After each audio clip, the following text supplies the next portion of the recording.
Hello students, welcome to Impulse IDG NEET foundations. बच्चों, आज का इस वीडियो सीबीएसई वाले बच्चों के लिए है, क्योंकि सीबीएसई वाले बच्चों का अब तक मैथमेटिक्स एग्जाम हुआ नहीं है और सारे बच्चे अपने मैथमेटिक्स एग्जाम का अच्छे से प्रिपेयर कर रहे हैं और उनके प्रिपरेशंस को और भी बेटर बनाने के लिए हम लोग यहाँ पर एक क्वेश्चन प्रैक्टिस सीरीज लेके आए हैं, जिसमें आप लोगों को यहाँ पर एक चैप्टर वाइज एक डिफरेंट टाइप ऑफ क्वेश्चन, किस टाइप का क्वेश्चन सीबीएसई वाले पूछते हैं, उन डिफरेंट टाइप को यहाँ पर हम क्वेश्चन को प्रैक्टिस करने वाले हैं। तो बच्चों, इस वीडियो में देखो, यहाँ पर हम स्टार्ट करने जा रहे हैं रियल नंबर, जो कि चैप्टर 1 है। और इस चैप्टर में अगर देखेंगे तो आपको डिफरेंट टाइप के जो क्वेश्चंस आते हैं, जैसे हो गया आपका मल्टीपल टाइप क्वेश्चंस हो गया, वेरी शॉर्ट टाइप क्वेश्चंस हो गया, शॉर्ट टाइप क्वेश्चंस हो गया, लॉन्ग टाइप क्वेश्चंस हो गया, केस प्रॉब्लम्स हो गए, और साथ ही साथ अगर बात करें एसेशन रीजन प्रॉब्लम्स भी पूछे जाते हैं। तो in different type of questions को प्रैक्टिस भी करेंगे। तो चलिए क्वेश्चंस को हम लोग स्टार्ट करते हैं। देखिए, चैप्टर को स्टार्ट कर रहे हैं, ठीक है। क्या क्या इसमें इंपॉर्टेंट बातें हैं जो आपको दिमाग में रखना है। रियल नंबर अब तक सारे नंबर्स को मेनली हम लोग रियल नंबर बोलते हैं। जनरली अगर यहाँ पर हम बात करें, जिसके अंदर में आपका क्या क्या आ जाएगा,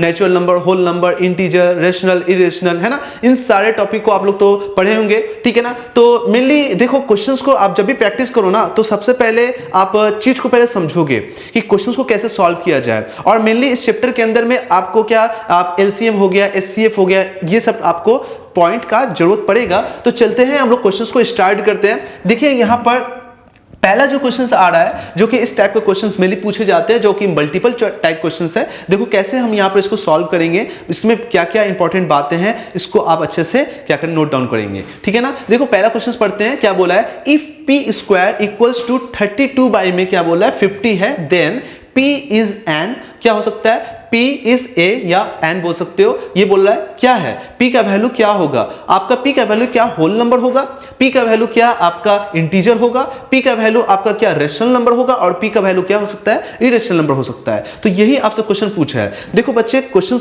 जब भी आप करोगे ना, तो पहले देखो क्या पूछा है, पहले उस पर थोड़ा फोकस करोगे। P स्क्वायर इक्वल्स टू दे दिया आपका 32 बाई में कितना दे दिया आपका 50 दे रखा है, ठीक है।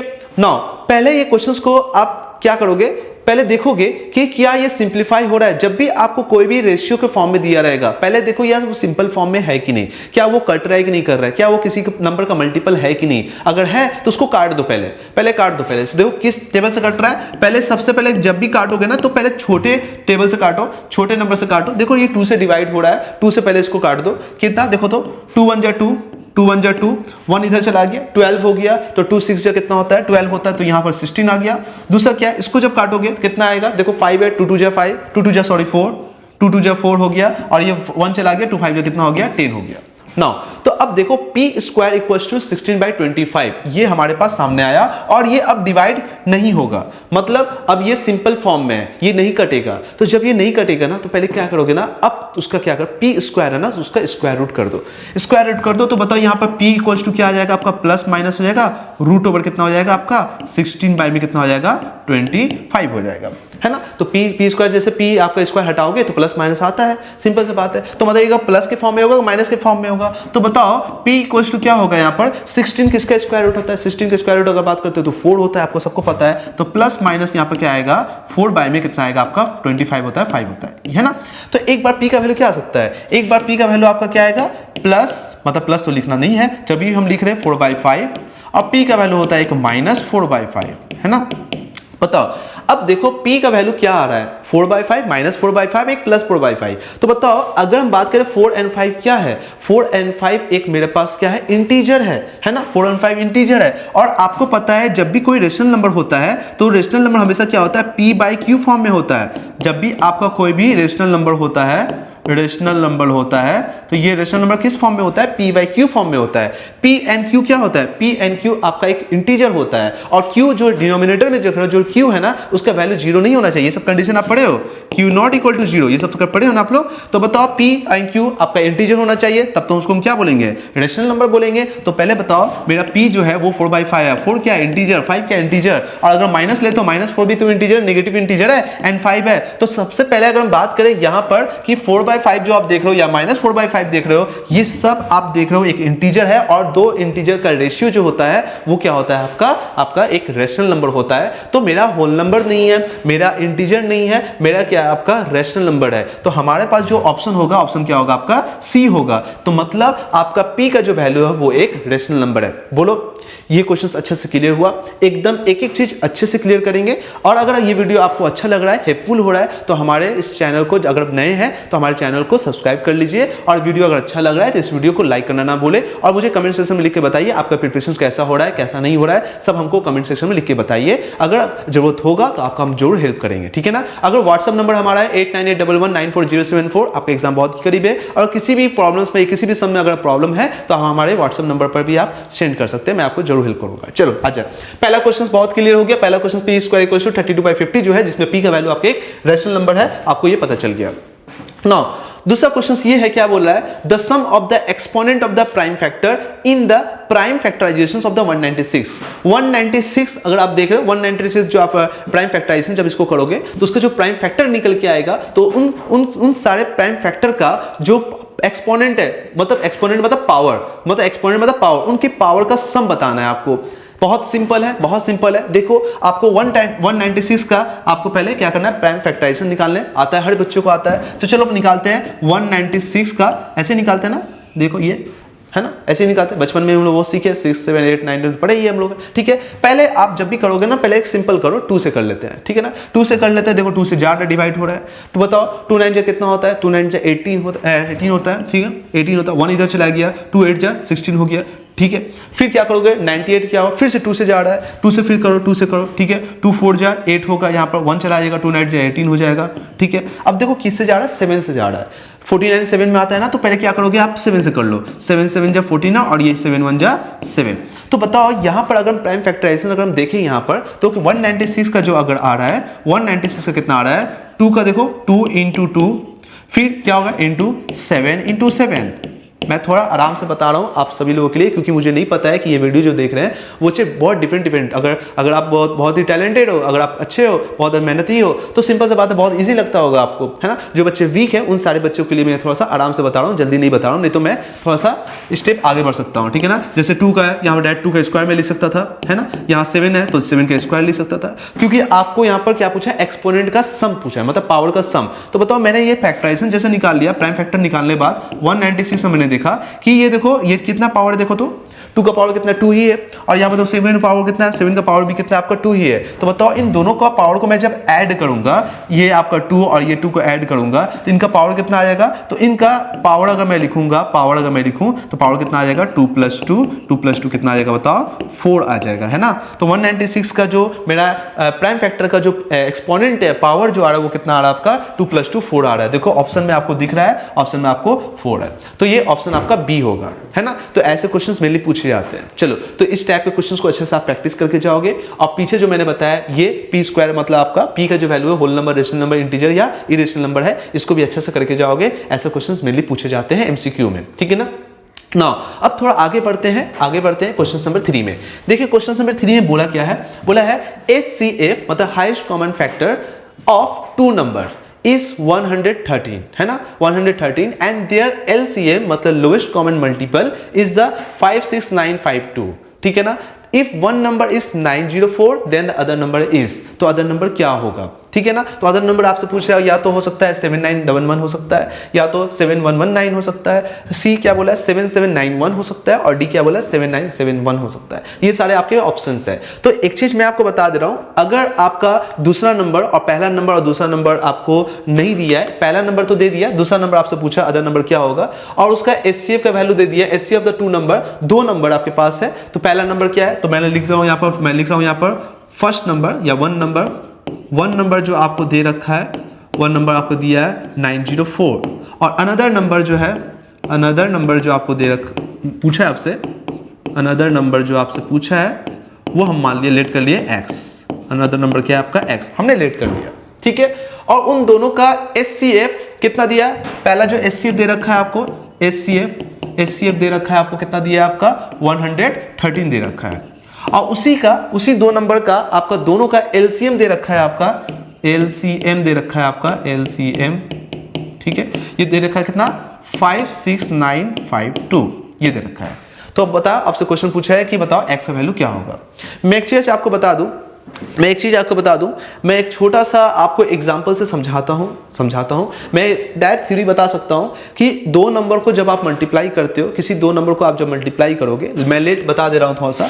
मान लो मेरा a एंड b दो नंबर है, ठीक है, मैं आपको बता दे रहा हूं a एंड b दो नंबर है, और इन दो नंबर को जब आप मल्टीप्लाई करते हो ना, दोनों मल्टीप्लाई, ये किसके बराबर आता है पता है? इन दो नंबर का एलसीएम, इन दो नंबर का आपका एलसीएम, ठीक है, और इन दो नंबर का जो एचसीएफ है, इन दो नंबर का एचसीएफ इसके बराबर होता है। हो सकता है आप ये थ्योरी में पढ़े होंगे, है ना, ये आप थ्योरी में पढ़े होंगे। अगर आपको ये यकीन नहीं आ रहा है ये आपका जो फॉर्मूला है ये सही है कि गलत है, कि आपको छोटा ही एक नंबर ले लेना है, दो नंबर उठा लेना है, उसका एलसीएम निकालिए आप, उसका एचसीएफ निकालिए आप, दोनों को मल्टीप्लाई करिए, और जब मल्टीप्लाई करेंगे जो वैल्यू आएगा वो दो नंबर के मल्टीपल के बराबर ही होगा। आप चेक कर सकते हैं। तो देखिए ये थोड़ा बड़ा वैल्यू है, तो कोई बात नहीं, आप इस फॉर्मूला को यूज कर सकते हैं। अब ये चीज, पहला चीज हम लोग सीखे यहाँ पर कि अगर दो नंबर आपके पास है, दोनों नंबर को जब मल्टीप्लाई करेंगे वो किसके बराबर आएगा? उन दो नंबर का एलसीएम उन दोनों नंबर का एचसीएफ के मल्टीपल के बराबर आएगा, मतलब उन दोनों को मल्टीप्लाई कर दोगे उसके इक्वल होगा। चलो क्लियर है? चलो ये बात क्लियर हो गया। और इसी फॉर्मूला को हम लोग क्या करते हैं, हम लोग यूज करते हैं। तो हमने क्या किया, पहला नंबर कितना है बताओ? पहला नंबर आपका है 904। नाउ अनदर नंबर है, अनदर नंबर मैं लिख देता हूं, अनदर नंबर मैं ऐसे लिख रहा हूं, अनदर नंबर को मैंने x माना है। चलो ठीक है, दोनों को मैंने मल्टीप्लाई कर दिया, वो किसके बराबर आएगा? उसके एचसीएफ और उसका एलसीएम कितना है आपका? 56952 इसके बराबर आएगा। तो यहां से आपके क्या निकल के आ जाएगा? अनदर नंबर निकल के आ जाएगा। तो यहां पर अनदर नंबर को मैंने क्या माना है? x माना है। तो बताओ 904 into x equals to 113 into 56952। तो बताइए यहां से अगर x निकाल सकते हो तो x निकालोगे तो 905 को डिनोमिनेटर में आप भेज दो उसको नीचे, तो ये 113 इंटू 56952 डिवाइडेड बाई कितना होगा? 904। ठीक है ना? देखो यहां पर वीडियो काफी लंबा हो जाएगा, इसलिए मैं यहां पर कैलकुलेशन नहीं करने वाला हूं, क्योंकि आपका टाइम बहुत इंपॉर्टेंट है, इसलिए हम यहां पर कैलकुलेटर को यूज करें। आप कैलकुलेटर यूज नहीं करेंगे, ठीक है ना? मैं मोबाइल में अपना कैलकुलेटर यूज कर ले रहा हूं। चलिए कैलकुलेटर में देखिए यहाँ पर क्या दिया है, 113 इंटू 56952 और यहाँ पर इसको डिवाइड कर देते हैं 904 से, है ना? तो मेरा निकल के आया आंसर, वो कितना? x का वैल्यू जो निकल के आया 7119। मतलब मेरा अनदर नंबर जो है आपका, सेकंड नंबर जो है वो कितना है आपका? 7119। वो की कितना है? 7119। ऑप्शन क्या आपका? बी। ठीक है ना? तो देखिए ऐसे क्वेश्चंस मेनली पूछे जाते हैं। तो ये सब टॉप इंपॉर्टेंट क्वेश्चंस है, इसको आप अच्छा से करके जाएंगे तो लगता है, मुझे नहीं लगता है कि आप क्वेश्चन छोड़ के आओगे, मैक्सिमम क्वेश्चंस करके आओगे, अच्छे से आपका नंबर मैथमेटिक्स में आएगा। तो देखिए पहला चैप्टर में मैंने रियल नंबर का 3 क्वेश्चंस यहाँ पर एमसीक्यू अच्छे से सॉल्व किया। हो सकता है ये क्वेश्चंस आपको कोई जरूरी नहीं है एमसीक्यू में पूछ रहा है, हो सकता है short type, very short type, बहुत छोटे छोटे 2 नंबर का, 3 नंबर का ये क्वेश्चन पूछे जा सकते हैं। ऐसा नहीं कि मल्टीपल में पूछेगा। तो जब आप मल्टीपल टाइप क्वेश्चन जो कर रहे हो ना, तो ये आपका थोड़ा सा शॉर्ट टाइप क्वेश्चन में भी ऐसा क्वेश्चन पूछेगा, उसमें आपको ऑप्शन नहीं देगा। और क्या इसमें आपको क्या पूछा? देन अनदर नंबर इज क्या होगा पूछ लेगा, आपको ऑप्शन नहीं देगा तो कन्वर्ट हो जाएगा। तो कोई जरूरी नहीं है कि आपका एमसीक्यू करो तो ये एमसीक्यू में आएगा, आपका दूसरा क्वेश्चन में भी पैटर्न में आ सकता है। ठीक है, तो इसको अच्छे से प्रैक्टिस करो। इस टाइप के मेनली क्वेश्चन पूछे जाते हैं। तो देखो ये आपका फॉर्मूला होगा, इस फॉर्मूला को आप अच्छे से देख लो। ठीक है, नाउ चलो क्वेश्चन नंबर 3 हमारा कवर हो गया। नाउ उसके बाद मेरा नेक्स्ट क्वेश्चन है क्वेश्चन नंबर 4। क्या बोल रहा है? For what least value of n natural number, मतलब कि n नेचुरल नंबर है और बोला n का वैल्यू लिस्ट नंबर क्या हो सकता है? लिस्ट पूछा है, ज्यादा भी हो सकता है मगर आपसे लिस्ट पूछा है। क्या पूछा है? For what least value of n का सबसे छोटा से छोटा वैल्यू क्या हो सकता है जब आपको n आपका नेचुरल नंबर है एंड नेचुरल नंबर 24 का power n is divisible by 8। मतलब कि ये जो तुम देख रहे हो 24 का पावर n, ये डिवाइड हो सकता है किससे? 8 से डिवाइड हो सकता है। तो n का वैल्यू क्या होगा? सबसे छोटा वैल्यू क्या होगा वो आप बताइए, लिस्ट वैल्यू। तो इसका मतलब, इनका बोलने का मतलब ये है 24 का पावर जो n है वो क्या होगा? 8 से डिवाइड होगा। और वो n का वैल्यू क्या हो सकता है? वो n का वैल्यू आपसे क्वेश्चन पूछा है ना?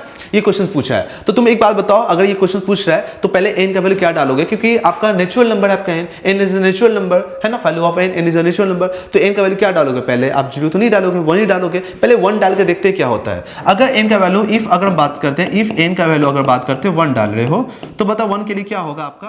24 का पावर कितना हो जाएगा? 1 ही हो जाएगा और यहाँ पे 8 हो जाएगा। क्या 8 क्या 24 को डिवाइड कर सकता है? तो तुम बोलोगे हाँ सर 8 जो है 24 को डिवाइड कर सकता है ना? 8 डिवाइड कर सकता है। तो कितना होगा? 8 3 जा कट गया, तो मैं कितना आ गया 3 आ गया। हाँ 8 डिवाइड कर दिया, तो n का वैल्यू क्या आया, n का वैल्यू तो 1 आया। चलो n का वैल्यू 2 डाल के देखते हैं, और मेरा ऑप्शन में देखो 1 -1 0 नन ऑफ दिस है। अगर इस टाइप के क्वेश्चंस अगर आ जाते हैं तो ऑप्शन देखो 2 डालने का दरकार ही नहीं है। पहला बात 2 डालने का दरकार ही नहीं है, सबसे छोटा वैल्यू है। तो अगर मैं आपको क्वेश्चन को समझा रहा हूँ, बात समझ रहे हो क्या मैं बोल रहा हूँ, अगर 2 को करते हैं तो क्या 8 डिवाइड कर पाएगा कि नहीं कर पाएगा, तो कर लो 24 × 24 डिवाइड बाई 8। हाँ इसको मल्टीप्लाई करिए, 24 का स्क्वायर कितना होता है, 24 का स्क्वायर करिए 24 × 24, ये आ गया आपका 576, तो ये हो गया 576 डिवाइड बाई 8। इसको 8 से डिवाइड करिए तो बोलोगे हाँ सर ये 2 n का वैल्यू 2 भी पॉसिबल है। तो आपको लिस्ट पूछा है, आपको क्या पूछा है, लिस्ट पूछा है, इसलिए आप n का वैल्यू क्या 2 नहीं रख के क्या रखेंगे 1 रखेंगे, 1 रखेंगे। तो n का वैल्यू कितना आ गया 1 होगा, तो मतलब मेरा n का value 1, option A. Very simple, बहुत ही इजी है। ऐसे क्वेश्चंस एमसीक्यू में मेनली पूछे जाते हैं, शॉर्ट टाइप में क्वेश्चंस भी आ सकता है। तो ऐसे मैंने एक सीबीएसई के रियल नंबर का मेनली 4 क्वेश्चंस कवर कर लिया है। इस क्वेश्चंस को आप अच्छे से अपने कॉपी में उतार लें, ठीक है, जल्दी से इसको उतार लीजिए। क्वेश्चन नंबर 4 कंप्लीट हो गया है। नेक्स्ट बढ़ते हैं क्वेश्चन नंबर 5। क्वेश्चन नंबर 5 में देखो क्या बोला, देखिए द HCF A, B, मतलब देखो अभी जो हमने क्वेश्चन शायद कितना किया था, यहाँ पर क्वेश्चन नंबर 3 को किया था ना, उसी चीज को देखो यहाँ पर अब बता दिया है कि द HCF A, B, मतलब A, B एक 2 नंबर है, उसका HCF का वैल्यू कितना दे रखा है, मतलब उसका HCF का वैल्यू दे रखा है, HCF का वैल्यू दे रखा है वो आपका 2 दे रखा है। और 2 नंबर कौन है, A, B, A और B है, और उसका LCM दे दिया है, मतलब A और B का जो LCM का वैल्यू दे दिया है, LCM वो वैल्यू दे दिया है, वो 27 दे दिया है। And what is the value of A into B, बहुत सिंपल। देखो अब इस क्वेश्चन को भी अच्छे से कर पा रहे, ऐसा क्वेश्चन पूछ रहा है तो आपसे क्वेश्चन पूछा है A into B क्या होगा, तो A into B आपको पता है 2 नंबर का क्या है, मल्टीपल है। अब 2 नंबर का मल्टीप्लाई अगर करते हो, 2 नंबर को जब मल्टीप्लाई करोगे उसका वैल्यू पूछ रहा है, तो मतलब आप किसके बराबर लिखोगे, HCF बोलो प्लस LCM के बराबर होगा, है ना। तो बताओ मेरे पास HCF होगा उस नंबर का, और ये क्या होगा, LCM के बराबर होगा। तो दोनों वैल्यू डाल दो ना, 2 into 27 है ना, कितना हो जाएगा, 7 2 जा 14, 1 2 2 जा 4 5 54। तो मेरा कितना आएगा बताओ, A into B 2 नंबर का जो मल्टीप्लाई करोगे वो 54 के बराबर आएगा। ऑप्शन देखो 54 क्या है आपका, B है। ऑप्शन क्या है आपका, B है, ठीक है, ऑप्शन आपका B है, 54 आएगा। बोलो क्लियर है। तो क्वेश्चन नंबर आपको 5B बहुत अच्छे से क्लियर हुआ, जल्दी से लाइक कर दीजिए, ठीक है। आपका सारा चैप्टर मैक्सिमम मैं करा दूंगा, मैक्सिमम क्वेश्चंस मैं करा दूंगा सारा चैप्टर का। तो इसको अच्छे से आपको प्लेलिस्ट में मिल जाएगा। आपको अगर वीडियो अगर देखना है तो आप सिंपल सा इम्पल्स IIT नीट फाउंडेशंस आप टाइप करेंगे यूट्यूब पर, आप प्लेलिस्ट में चले जाएंगे, सीबीएसई में एक प्लेलिस्ट आपका होगा, सीबीएसई का सारा चैप्टर मैथमेटिक्स का आपको मिल जाएगा, ठीक है ना। तो जल्दी से इस क्वेश्चन को अच्छे से उतार लीजिए, इस टाइप के क्वेश्चन मेनली पूछे जाते हैं। नाउ अब करते हैं क्वेश्चन नंबर 6। क्वेश्चन नंबर 6 में क्या बोला है, देखो क्या बोला है, which of the following is the smallest composite number. Composite number किसको बोलते हैं। अब बच्चे सोच रहे कंपोजिट नंबर क्या होता है, sir composite number prime number नहीं है, कंपोजिट नंबर। प्राइम नंबर किसको बोलते हैं, प्राइम नंबर मतलब एक ऐसा नंबर जिसका फैक्टर कितना होता है, एटलीस्ट 2 होता है, और एक या 1 तो है ही, दूसरा अपने नंबर से ही डिवाइड हो सके, उसको हम लोग क्या बोलते हैं, प्राइम नंबर बोलते हैं। दूसरा अगर बात करते हैं आपका कंपोजिट नंबर, कंपोजिट नंबर का मतलब क्या होता है, उसका फैक्टर जो होगा ना वो 3 मतलब 2 से ज्यादा होगा, 3 नहीं 2 से ज्यादा होगा।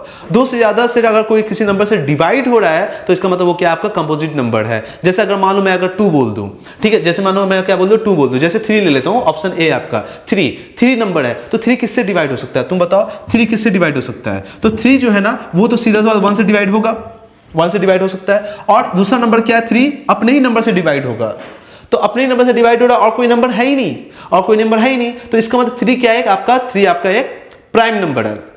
3 आपका क्या है, एक प्राइम नंबर है, क्योंकि 2 फैक्टर्स है मेनली, एक 1 और दूसरा क्या है अपने ही नंबर से। मगर अगर बात करते हैं 4, अगर 4 बात कर ले तो 4 देख रहे हो ना, 4 किससे किससे डिवाइड हो सकता है, तो 4 मेनली क्या हो सकता है, 4 1 जा 4 1 से डिवाइड होगा, ठीक है। 4 किससे डिवाइड हो सकता है, 4 2 से भी डिवाइड हो सकता है, देखो 2 2 जा 4 कर सकता है। और 4 जो है ना अपने ही नंबर से डिवाइड हो सकता है, तो देखो कितने नंबर से डिवाइड हो गया, 1 से भी, 2 से भी, 3 से भी, मतलब इनके फैक्टर्स कितने हैं, इनके फैक्टर्स 3 है। मतलब 2 से ज्यादा अगर किसी नंबर का फैक्टर होता है तो वो नंबर एक कंपोजिट नंबर माना जाता है। क्या माना जाता है, बोलो कंपोजिट नंबर माना जाता है। 2 क्या है, देखो तो 2 क्या है, 1 से डिवाइड होगा 2, सिंपल सा बात है, 1 से डिवाइड हो जाएगा 2 ना, क्लियर। और 2 अपने ही नंबर से डिवाइड होगा, तो 2 भी क्या है, एक मेरा प्राइम नंबर है, सिंपल सा बात है। और 1 सिंपल सा बात है। तो मतलब ये कंपोजिट नंबर पूछ रहा है आपका, कंपोजिट नंबर क्या है, कंपोजिट नंबर क्या है? तो कंपोजिट नंबर जिसका फैक्टर मतलब 3 से 2 से ज्यादा अगर डिवाइड हो रहा है किसी नंबर से तो वो एक कंपोजिट नंबर माना जाता है। तो भाई साहब आपका कंपोजिट नंबर आपको पता चल गया। कंपोजिट नंबर कौन है आपका? 4 इज द कंपोजिट नंबर, मतलब ऑप्शन मेरा बी है। बोलो क्लियर है? क्लियर? चलो तो ये मेरा हो गया आपका 6 क्वेश्चंस, हमने अच्छे से क्वेश्चंस को प्रैक्टिस किया। नाउ क्वेश्चन नंबर 7 देखते हैं। क्वेश्चन नंबर 7 क्या बोलता है? The largest number which divide 70, the largest number which divides the 70 and 125 leaving remainder 5 and 8 respectively is. वो लार्जेस्ट नंबर क्या है? वो लार्जेस्ट नंबर क्या है? वो आपसे पूछ रहा है वो लार्जेस्ट नंबर क्या है जो कि वो डिवाइड कर रहा है 70 और 125 को, जिससे रिमाइंडर कितना आ रहा है आपका? 5 आ रहा है। तो मतलब अगर बात बताओ तुम 70 को किसी नंबर, कोई लार्जेस्ट नंबर से डिवाइड कर रहे हो। मान लो कोई 70 आपका नंबर है, उस नंबर को आप क्या करो? डिवाइड करो किसी भी नंबर से, कोई भी नंबर है। तो जैसे नंबर के वैसे मैं ये बोलना चाह रहा हूँ, मान लो 70 है आपका, मैं ये बोलना चाहूँ 70 को आप डिवाइड कर रहे हो, ठीक है, कोई भी नंबर, मैं x बता रहा हूँ। x क्या है? वही तो आपसे क्वेश्चन पूछा है, ठीक है। आप डिवाइड कर रहे हो, तो डिवाइड करने के बाद क्या हुआ? उसका जो भी तुम टेबल से किए, मान लो y आ गया, और यहाँ पर क्या हुआ? यह कोई भी वैल्यू आया तो इसका रिमाइंडर जो आ रहा है, रिमाइंडर कितना आ रहा है बाबू? बोलो 5 आ रहा है। रिमाइंडर कितना आ रहा है? 5 आ रहा है। इसका रिमाइंडर मैं r लिख दे रहा हूँ, रिमाइंडर कितना आ रहा है? 5 आ रहा है। तो जब भी रिमाइंडर 5 आ रहा है तो तुम एक बात बताओ, मतलब कि x 70 को x परफेक्टली बोल सकते हो डिवाइड नहीं कर पा रहा, तब तो रिमाइंडर आ रहा। अगर रिमाइंडर अगर 0 आ जाता तो तुम क्या बोल सकते हैं? 70 को x परफेक्टली क्या हो रहा है? उसको डिवाइड कर दे रहा है, यही बोल सकते हो ना। मतलब पूरे तरीके से डिवाइड नहीं कर पा रहा है, कुछ रिमाइंडर बच जा रहा है। तो तुम एक बात बताओ, अगर हम ये बात बोलेंगे कि x क्या कर रहा है? इसको डिवाइड कर रहा है तो रिमाइंडर 5 आ जा रहा है, तो 5 ही तो डिफरेंस है ना, 5 ही तो डिफरेंस है। 5 को माइनस कर दो, 5 को माइनस कर दो। तो अगर 70 में से 5 माइनस कर देंगे तो वो नंबर क्या आ जाएगा बताओ? 65 आ जाएगा। वो नंबर क्या आ जाएगा? 65 आ जाएगा। तो 65 अब क्या होगा? उस x नंबर से कंप्लीटली डिवाइड हो जाएगा और रिमाइंडर 0 आ जाएगा, क्योंकि मैंने 5 उसमें से माइनस कर दिया।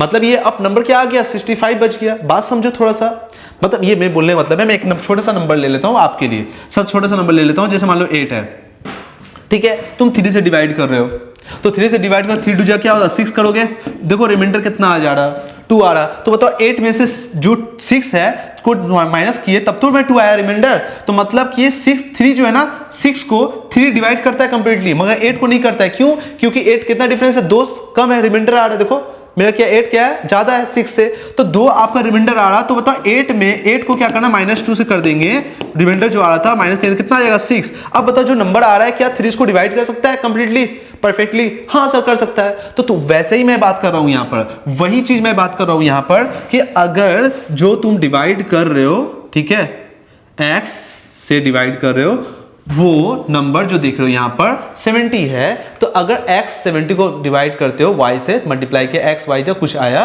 तो 5 रिमाइंडर आ रहा है। मतलब यहां पर आया होगा 65। इसका मतलब 65 आया होगा, कोई टेबल पड़ा होगा 65 आया होगा और 5 रिमाइंडर आ रहा है। तो 5 में जैसे 70 से माइनस कर दिया, तो अब जो 65 आ रहा है वो 65 कंप्लीटली x से डिवाइड हो सकता है। नाउ उसके बाद देखो क्वेश्चन क्या बोला है? 125 को भी बोल रहा है। जब आप 125 को डिवाइड कर रहे हो x से, x ही से करना है, याद रखना x से ही करना है। तो अब मान लो यहाँ पर कुछ z आ रहा है, मैंने x z जा कुछ किया, तो यहाँ रिमाइंडर अब बोल रहा है कितना आ रहा है? रिमाइंडर 8 आ रहा है भाई साहब। तो अब क्या किया? 125 में अगर 8 माइनस कर देंगे तो क्या अब वो कंप्लीटली डिवाइड हो जाएगा x से? तो हम क्या बोल दिए? 125 माइनस 8 कर दो, कितना आएगा यहां से बताओ? अगर माइनस करते हो, ठीक है, तो कितना हो जाएगा? 15, यहाँ 15 हो जाएगा, 8 करो, ठीक है, 8 10 कितना? 7 हो जाएगा। और यहाँ पर कितना आ जाएगा आपका? यहाँ पर 11 है, 11 में अगर करते हो तो 117 आ जाएगा। तो ये जो 117 जो है नंबर जो है अब x से कंप्लीटली डिवाइड हो सकता है, ठीक है ना, कंप्लीटली डिवाइड हो सकता है। तो तुम एक बात बताओ वो नंबर क्या है? वो नंबर क्या हो सकता है? तो वो नंबर क्या होगा? तो यहां पर हम लोग क्या करेंगे? यहां पर 2 नंबर निकालेंगे जो इन दोनों को कंप्लीटली डिवाइड कर पाए। वो नंबर क्या होगा? तो एक काम करते हैं, 65 का हमने यहाँ पर हाईएस्ट कॉमन फैक्टर निकाल लेना है। हाईएस्ट कॉमन फैक्टर निकाल लो तो कम से कम ये क्या बोला? लार्जेस्ट नंबर बोल रहा है ना, लार्जेस्ट नंबर। तो लार्जेस्ट नंबर का मेनली एक कोड हो गया कि एक तरह हाईएस्ट कॉमन फैक्टर आपको निकालना है। तो 65 का अगर मान लो हम प्राइम फैक्टर निकाले, यहाँ पर हाईएस्ट कॉमन फैक्टर के लिए निकालते हैं 65 का निकालते हैं। देखो तो 65 का अगर निकालते हैं कितना से कटेगा? पहले काट ले, 5 से कितना हो जाएगा? 5 1 जा 5, 1 चला गया, 5 3 जा 15 और ये 13 इंटू 1 तो कितना आ गया 5 इंटू 13 आ गया। ठीक है, सिंपल सा बात है। और 117 को भी कर लेते हैं। 117 को करेंगे तो बताओ 117 करे 117 कर लेते हैं, यहाँ पर कर लेते हैं, कितना से कटेगा बताओ, कितना से कटेगा, ये भी कर लेते हैं, 3 से कर ले, 3 से कट जाएगा, 3 3 जा 9, 3 3 जा 9, 9 10 11 2 बच रहा है, 27 हो जाएगा, 27 हो जाएगा, 3 9 जा है ना।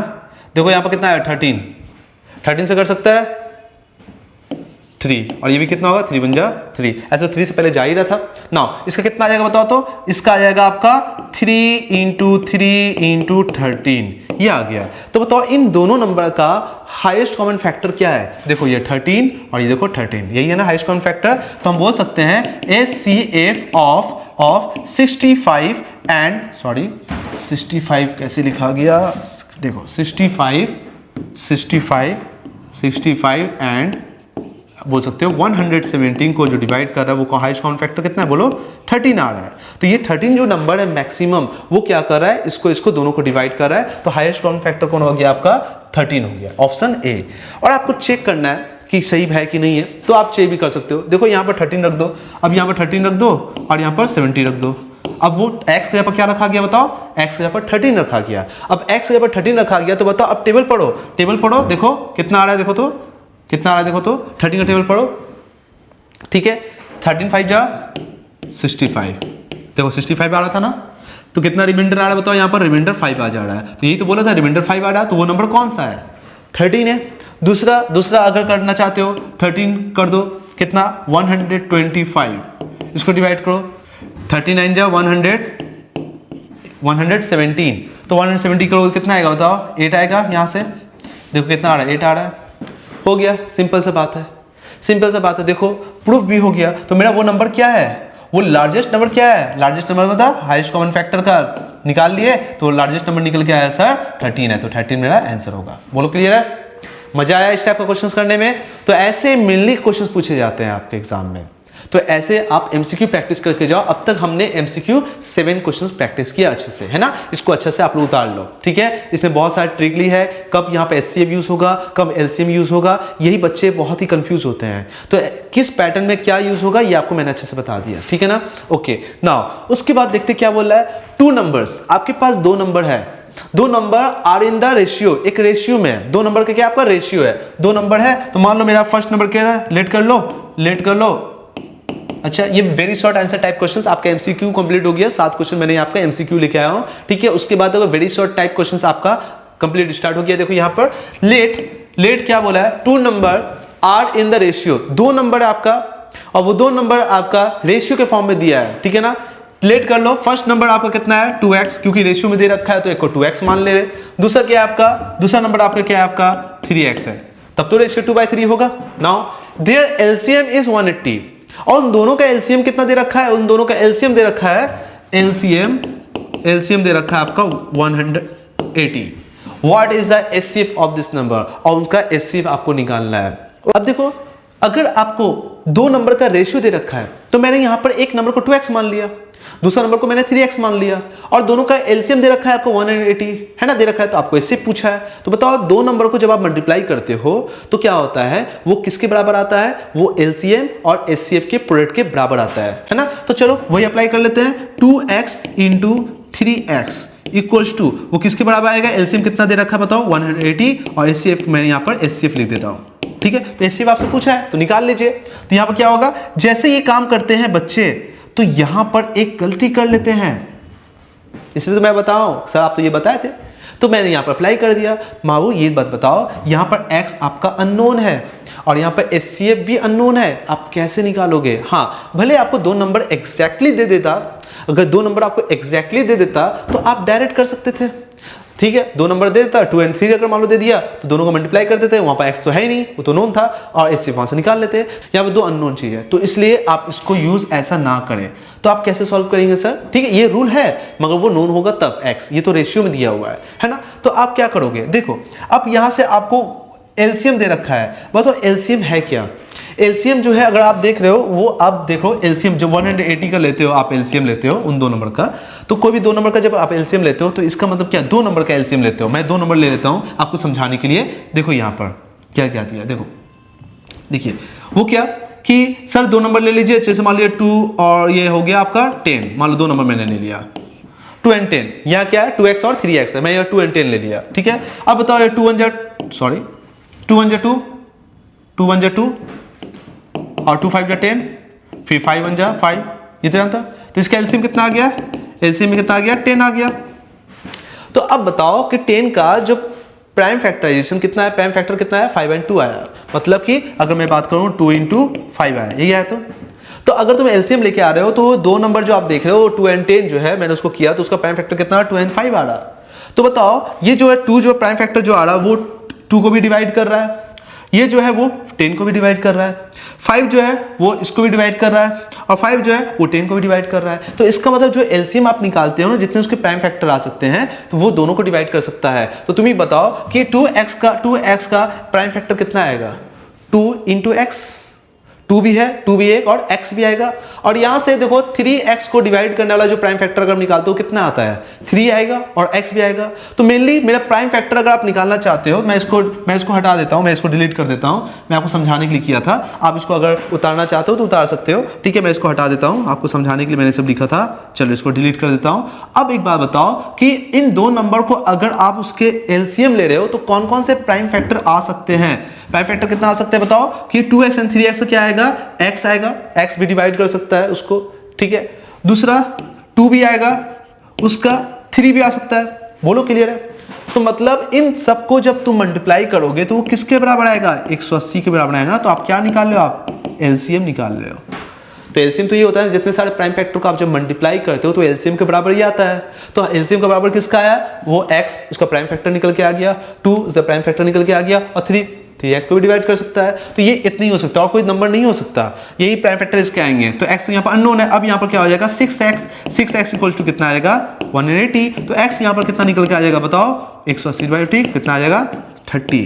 तो x का वैल्यू यहाँ पर आ गया, x का वैल्यू आपका आ गया 30 आ गया, बोलो क्लियर है। जैसे x का वैल्यू 30 आ गया तो वो दो नंबर आपको दिख गया, वो 2 नंबर कौन सा दिख गया देखो तो 2x, तो वो 2 नंबर क्या हो सकता है 2x मतलब 2 into 30 वो नंबर हो गया आपका 60। और एक आ गया आपका दूसरा नंबर क्या था 3x मतलब 3 into 30 कितना हो गया आपका 90। अब 2 नंबर जैसे मिल गया आपको तो आप एचसीएफ निकाल लो, हाईएस्ट कॉमन फैक्टर निकाल लो, तो ऐसे भी निकाल सकते हो। अब आपको जैसे ये बात पता चल गया तो आप क्या करोगे, रूल को अप्लाई कर लो, रूल को अप्लाई कर लो, यहीं पर इसी चीज को अप्लाई कर लो। तो बताओ 2x कितना आ गया बताओ 60 के बराबर आ गया, 60 इंटू और 3x किसके बराबर था वो 90 था, तो 90 equals to 180 into HCF. Okay HCF. अब यहां से एचसीएफ निकालना है तो 180 को डिवाइड कर दो। तो बताओ एचसीएफ अगर निकल के आ रहा है 60 इंटू 90 बाई में 180 हो गया, ठीक है ना। काटो 90 2 जा 180 और 2 30। तो एचसीएफ कितना निकल के आ गया बताओ, एचसीएफ कितना निकल के आ गया, ये भी आपका 30 निकल के आ गया। कितना निकल के आ गया आपका 30 निकल के आ गया। तो 90 2 जा 80 180 हो गया और 2 से काटोगे 60 को कितना आएगा आपका 30 आ जाएगा। तो एचसीएफ भी 30 आ गया, एक्स का वैल्यू भी कितना आ गया 30 आ गया, दोनों 30 आया है, एचसीएफ भी 30। अगर जो बच्चे ऐसे नहीं कर पा रहे हैं तो आपको पता चल गया 2 नंबर, तो 2 नंबर पड़ गया तो बताओ 60 को तुम अगर तुम करते हो तो इसका कितना आएगा, प्राइम फैक्टर कितना आएगा 2 30 2 15 फिर 3 5 जा 5 1 जा। तो 60 का कितना आ गया बताओ, तो 60 को अगर बात करते हैं तो 60 आ गया 2 इंटू 2 इंटू 3 इंटू 5। चलो अब करते हैं 90, वो भी रूल बता देते हैं। 90 कर लो, 3 3 जा 9, ठीक है, 3 10 2 5 5 1। इसका क्या क्या आ सकता है प्राइम फैक्टर बताओ, तो 90 का 2 नंबर का है तो 90 कितना आ गया 2 इंटू 3 इंटू 3 इंटू 5, बोलो है ना। तो बताओ इसमें क्या है 2 है, इसमें 2 है सर 2 लिख दो, मैं यहाँ लिख देता हूँ 2, चलो लिख दिया सर। इसमें भी 2 है मगर इसमें 2 नहीं है मत लो। इसमें 3 है, इसमें भी 3 है 3 ले लिए। इसमें 5 है, इसमें भी 5 है तो 5 ले लिए। बोलो 5 3 जा 15 15 2 जा कितना हो गया 30। देखो ऐसे भी आ गया। तो आप ऐसे भी यूज कर सकते हो, सॉल्व कर सकते हो, सिंपल। तो क्वेश्चंस को 2 पैटर्न में आप यूज कर सकते हो। कैसे सॉल्व करना है मैं आपको सारे ट्रिक बता दे रहा हूं, है कि नहीं, है ना। देखो अब करते हैं हम लोग अपने नेक्स्ट क्वेश्चंस में। नेक्स्ट क्वेश्चन से आपका 9।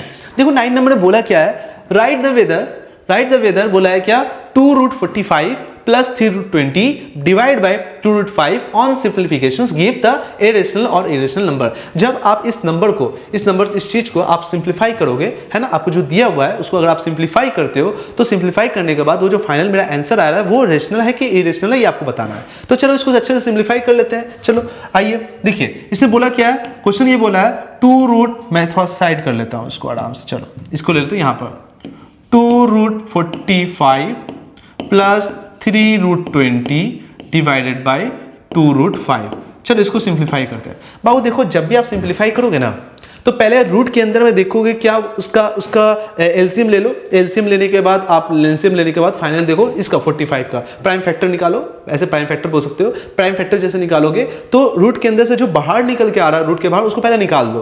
तो देखो 45 को अगर मैं करूंगा यहाँ पर 45 मैं यहाँ कर रहा हूँ 45 को, तो 45 को करते क्या कितना से कटेगा 3 से काट लेते हैं। 3 × 3 3 5 15 है ना, तो ये 3 कटेगा 3 से कटेगा 3 15 और 5 × 5 तो कितना आ गया इसका प्राइम फैक्टर 45 का कितना आ गया, तो 45 का आ गया 3 का स्क्वायर इंटू 5 मैं डायरेक्ट ऐसे लिख सकता हूँ। वहीं अगर हम बात करें 20 का देखेंगे तो 20 का देख लेते हैं यहाँ पर 20 का कितना आएगा 2 10 आएगा, ये 5 2 जा और 2 1 जा। इसका कितना आ रहा है बताओ, तो इसका आएगा 20 का आएगा 2 का स्क्वायर आएगा, देखो 2 का स्क्वायर आ जाएगा इंटू 5 हो जाएगा, है ना, बोलो क्लियर है ना। अब जैसे ये काम हो गया अब तुम बताओ हम इसको ऐसे लिख सकते हैं क्या, देखो तो हम इसको ऐसे लिख सकते हैं क्या, देखो तो इक्वल्स टू 2 देखो 45 को मैं लिख रहा हूँ 3 का स्क्वायर इंटू 5 3 का स्क्वायर इंटू 5 लिख दिया। वहीं प्लस अगर करते हैं यहाँ पर प्लस 3 और 20 को मैं लिख सकता हूँ 2 का स्क्वायर इंटू 5 2 का स्क्वायर इंटू 5 और डिवाइड कर देता हूँ यहाँ पर 2√5 को, है ना इसी। चलो अब बताओ 3 का स्क्वायर है, रूट के अंदर में एक 3 बाहर निकल के आ जाएगा तो कितना बचेगा 3 2 जा 6 हो जाएगा, 3 2 जा 6 हो जाएगा और यहाँ बचेगा 6√5 बचेगा। ओके, और यहाँ से देखो 2 बाहर निकल के आएगा ये भी 6 हो जाएगा और ये अंदर हो जाएगा 5 हो जाएगा। अब ये कितना होगा 2√5 हो जाएगा, है ना। अब बताओ आपको तो जब भी आप रेशनल नंबर पढ़े हो या इरेशनल नंबर आप पढ़े हो तो आपको तो एडिशंस करने का एक वे तो पता है कैसे उसको ऐड किया जाता है। तो पहले बताओ 6 कितना, देखो √5 सेम है तो उसका जो बाहर का जो 6 है वो दोनों ऐड हो सकता है, तो 6 कितना हो जाएगा 12। तो मैं यहाँ पर क्या कर सकता हूँ, मैं यहाँ पर कर सकता हूँ उसको ऐड करके लिख देता हूँ यहाँ पर 12√5 डिवाइड बाई 2√5। देखो अब √5 तो मेनली आपका कट ही जाएगा, काट दो 2 से काटो कितना आएगा 6, तो मेरे पास कितना आ गया इसको 6 आ गया। अब जैसे ये वैल्यू जो 6 आया तो बच्चे ये सोच रहा है कि 6 एक मेरे पास क्या है रेशनल है कि इरेशनल है। आपसे क्वेश्चन पूछ रहा है भाई ये तो रेशनल नंबर है ना, क्यों, क्योंकि आप देखो डिवाइड क्या यहाँ 1 है, बताओ ऐसे तो मैं लिख सकता हूँ ना P by Q form, P आपका ये P क्या है इंटीजर होना चाहिए, 6 आपका इंटीजर है, Q नीचे कौन है 1 है तो इसका मतलब वो भी क्या है इंटीजर है, तो दो इंटीजर का रेशियो क्या होता है रेशनल नंबर। तो मेरे पास जो 6 है ये क्या आपका, मैंने इसको सॉल्व किया, सॉल्व करने के बाद पता चला कि भाई साहब ये जो मैंने सॉल्व करने के बाद पता चला ये एक क्या है आपका क्या है रेशनल नंबर है, क्या है एक रेशनल नंबर है। बोलो क्लियर है, ये मेरा फाइनल क्या हो जाएगा आंसर हो जाएगा। क्लियर, इजी है। तो हमने क्वेश्चन नंबर 9 को अच्छे से सॉल्व कर लिया। अब करते हैं find the rational number between the √2 and √3। देखिए क्वेश्चंस में आपको √2 और √3 एक दो नंबर दे रखा है, तो इन दोनों के बीच का एक नंबर निकालना है आपको। ऐसे तो बहुत सारे नंबर हो सकते हैं, तो अगर आपको निकालना है तो √2 आपका दिया है तो √2 प्लस √3 डिवाइड बाई 2 उसका एवरेज निकाल लीजिए, उसके बीच का एक नंबर निकल के आ जाएगा, है ना। तो रेशनल नंबर आपको निकाल के देना है, तो चलिए इनके बीच का रेशनल नंबर देना है। तो रेशनल नंबर क्या हो जाएगा बताओ, तो रेशनल नंबर इनके बीच का क्या निकल के आ जाएगा √2 plus √3 divide by 2 average value. उसका एवरेज वैल्यू √2 का वैल्यू कितना होता है, √2 का वैल्यू होता है आपका 1.414 प्लस √3 का वैल्यू कितना होता है 1.732 और डिवाइड बाई 2। इसको आप सॉल्व करो, इसको सॉल्व करो कितना आ सकता है 1.4 1.7, है ना। एक काम करते हैं, पॉइंट के बाद मैंने 3 डिजिट लिया है 4 to 6 और ये हो 3 and 4 7 4 11 1 पॉइंट और हो जाएगा आपका 3 बाई में 2 ये होगा, तो 3.146। अब इसको डिवाइड करो तो कितना आएगा, मुश्किल से आएगा आपका 1.57 के आसपास आएगा, है ना नियरेस्ट। तो कितना 1.5 लिख सकते हैं, ठीक है कैलकुलेटर कर लेना आपको 1.5। तो मतलब कि इसका आंसर कितना आएगा, एक बार मैं कैलकुलेटर कर भी लेता हूँ, रुक जाओ। तो 3.1 3.146 डिवाइड बाई 2 1.57, ठीक है, मैंने सही लिखा है 1.57। तो 1.57 इसका क्या होगा, एक नंबर होगा जो कि वो भी रेशनल नंबर होगा। तो इनके बीच का रेशनल नंबर, तो इनके और इनके √2 और √3 के बीच का रेशनल नंबर कैसे निकालो, उनका एवरेज निकाल लो ना। तो √2 + √3 डिवाइड बाय 2, तो फाइनली मेरा क्या आ गया 1.57 डायरेक्ट आ गया। तो बहुत ही सिंपल था ये क्वेश्चन। ऐसे क्वेश्चन भी मेनली पूछे जाते हैं, इनके बीच में आप रेशनल नंबर इंसर्ट करो, इरेशनल नंबर इंसर्ट करो, है ना, ऐसे क्वेश्चन पूछे जाते हैं। तो मेनली आप फाइंड द रेशनल नंबर पूछा था, मैंने यहाँ पर निकाल दिया। चलो क्वेश्चन नंबर 10 भी हमारा अच्छे से कवर हो गया है। अब करते हैं क्वेश्चन नंबर 11। देखो क्वेश्चन नंबर 11 में अब इंपॉर्टेंट ये होता है, जब भी आप इस टाइप के क्वेश्चंस को करते हो, ठीक है, एक आपका एक थ्योरी पैटर्न्स में होता है, एक लैंग्वेज पैटर्न्स में होता है, आपको बोलेगा तो आपको कैसे समझना है कि एलसीएम लेना है कि एचसीएफ लेना है। मेनली प्रॉब्लम्स में यही होते हैं, हाँ, बच्चों को बहुत दिक्कत होता है ऐसे सम्स में, ऐसे प्रॉब्लम्स आते हैं कि कब हम लोग एलसीएम लेंगे, कब एचसीएफ लेंगे, बच्चे बहुत लोग परेशान हो जाते हैं। तो क्वेश्चंस को अच्छे से पढ़ेंगे, समझेंगे अच्छे से, मैं आपको पूरा हेल्प करूंगा कि क्वेश्चंस को कैसे सॉल्व किया जाता है, मैं पूरा आपको बताऊंगा स्टेप बाय स्टेप। देखिए क्वेश्चन नंबर 11 में बोला क्या है, Atul, Ravi and Tarun go for a morning walk. ये तीनों मॉर्निंग वॉक गए, चलो ठीक है गए। अब क्या बोला है, they step off together and their step measure, ठीक है, उन्होंने क्या किया, एक पॉइंट से मतलब सेम पॉइंट से इन्होंने चलना स्टार्ट किया। और इन दोनों तीनों का, अतुल का और रवि का एंड तरुण का, तीनों का जो स्टेप का जो साइज है, मान लो मैं फर्स्ट स्टेप लिया ऐसे, ठीक है ना, तो मान लो मैं लिख सकता हूं यहां पर, यहां मान लो आपका अतुल है, अतुल आप देख रहे हो, ये अतुल है, उनका जो फुट का स्टेप्स है, ये जो देख रहे हो, ये कितना दे रखा है आपका 40 सेंटीमीटर, ये 40 सेंटीमीटर है, कवर कर रहा है। वहीं पर अगर बात करते हैं मेरे पास रवि जो है उसका जो फुट स्टेप्स है, ठीक है, वो थोड़ा ज़्यादा है, वो कितना आपका 42 सेंटीमीटर, थोड़ा ज़्यादा है, ठीक है। वहीं पर अगर बात करते हैं यहाँ पर आपका तरुण जो है उसका जो फुट स्टेप्स है वो थोड़ा और ज़्यादा है। बात समझ में आ रहा, मतलब वो कितना है आपका, वो आपका 45 है, तुम ही बताओ 45 है। अब तीनों किसी एक पॉइंट से चल रहा है, ठीक है, मान लो यहाँ से यहाँ तीनों खड़ा है, 1 2 और ये तीनों खड़ा है। अब उसका डिस्टेंस तो अगर बोला है, ये जो डिस्टेंस कवर कर रहा है, चलो तीनों एक ही पॉइंट से। अब बताओ कौन सबसे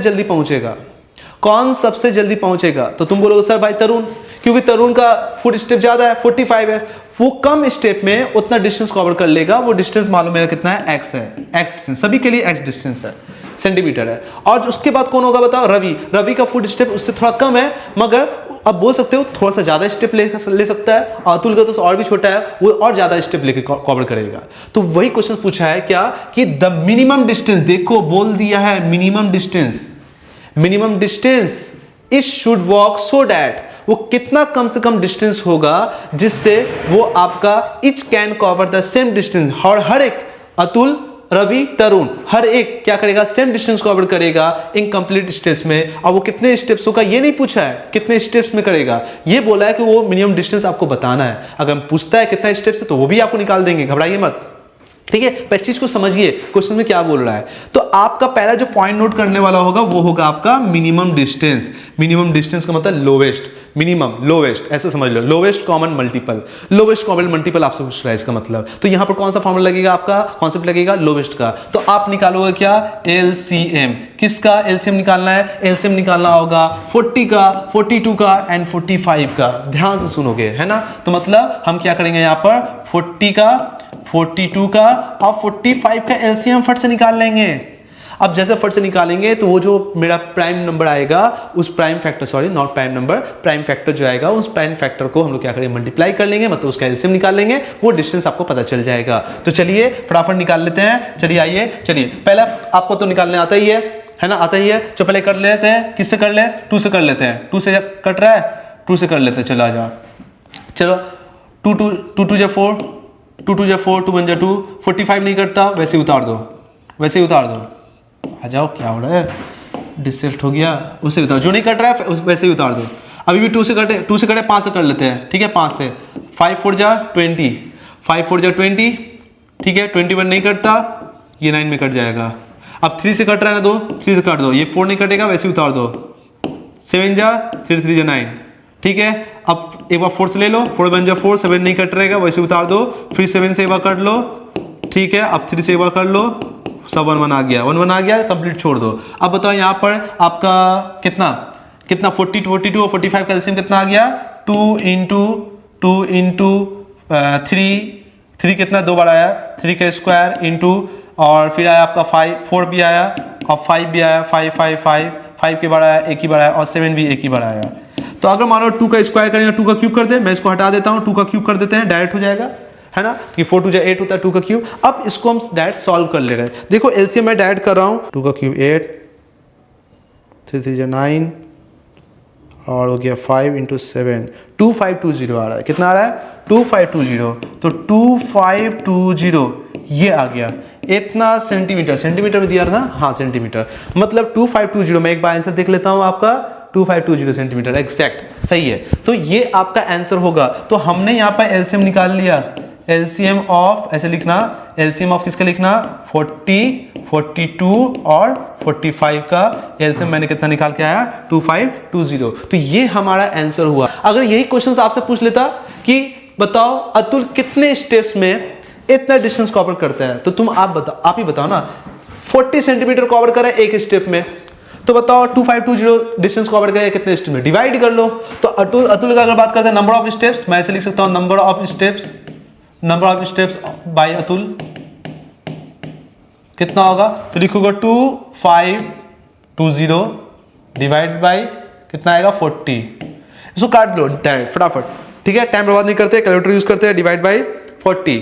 तो देखो 63, ये कितना आ रहा है 63, मतलब अतुल जो है 63 स्टेप्स क्या करेगा, शो करेगा, और वो क्या करेगा 2520 क्या करेगा डिस्टेंस को कवर करेगा, मतलब उसका स्टेप्स कितना होगा 63। वहीं पर अगर हम बात करें नंबर ऑफ स्टेप्स बाय कौन होगा, रवि कितना स्टेप्स लेगा बताओ तो उस डिस्टेंस को कवर करने के लिए, तो तुम बोलोगे सर 2520 डिवाइड बाय कितना होगा, बोलो डिवाइड बाय 42। अब 42 से करते हैं, देखो तो 2520 डिवाइड बाय 42, देखो उसका स्टेप्स कम हो रहा है 60, ये 60 स्टेप में ही कवर कर लेगा।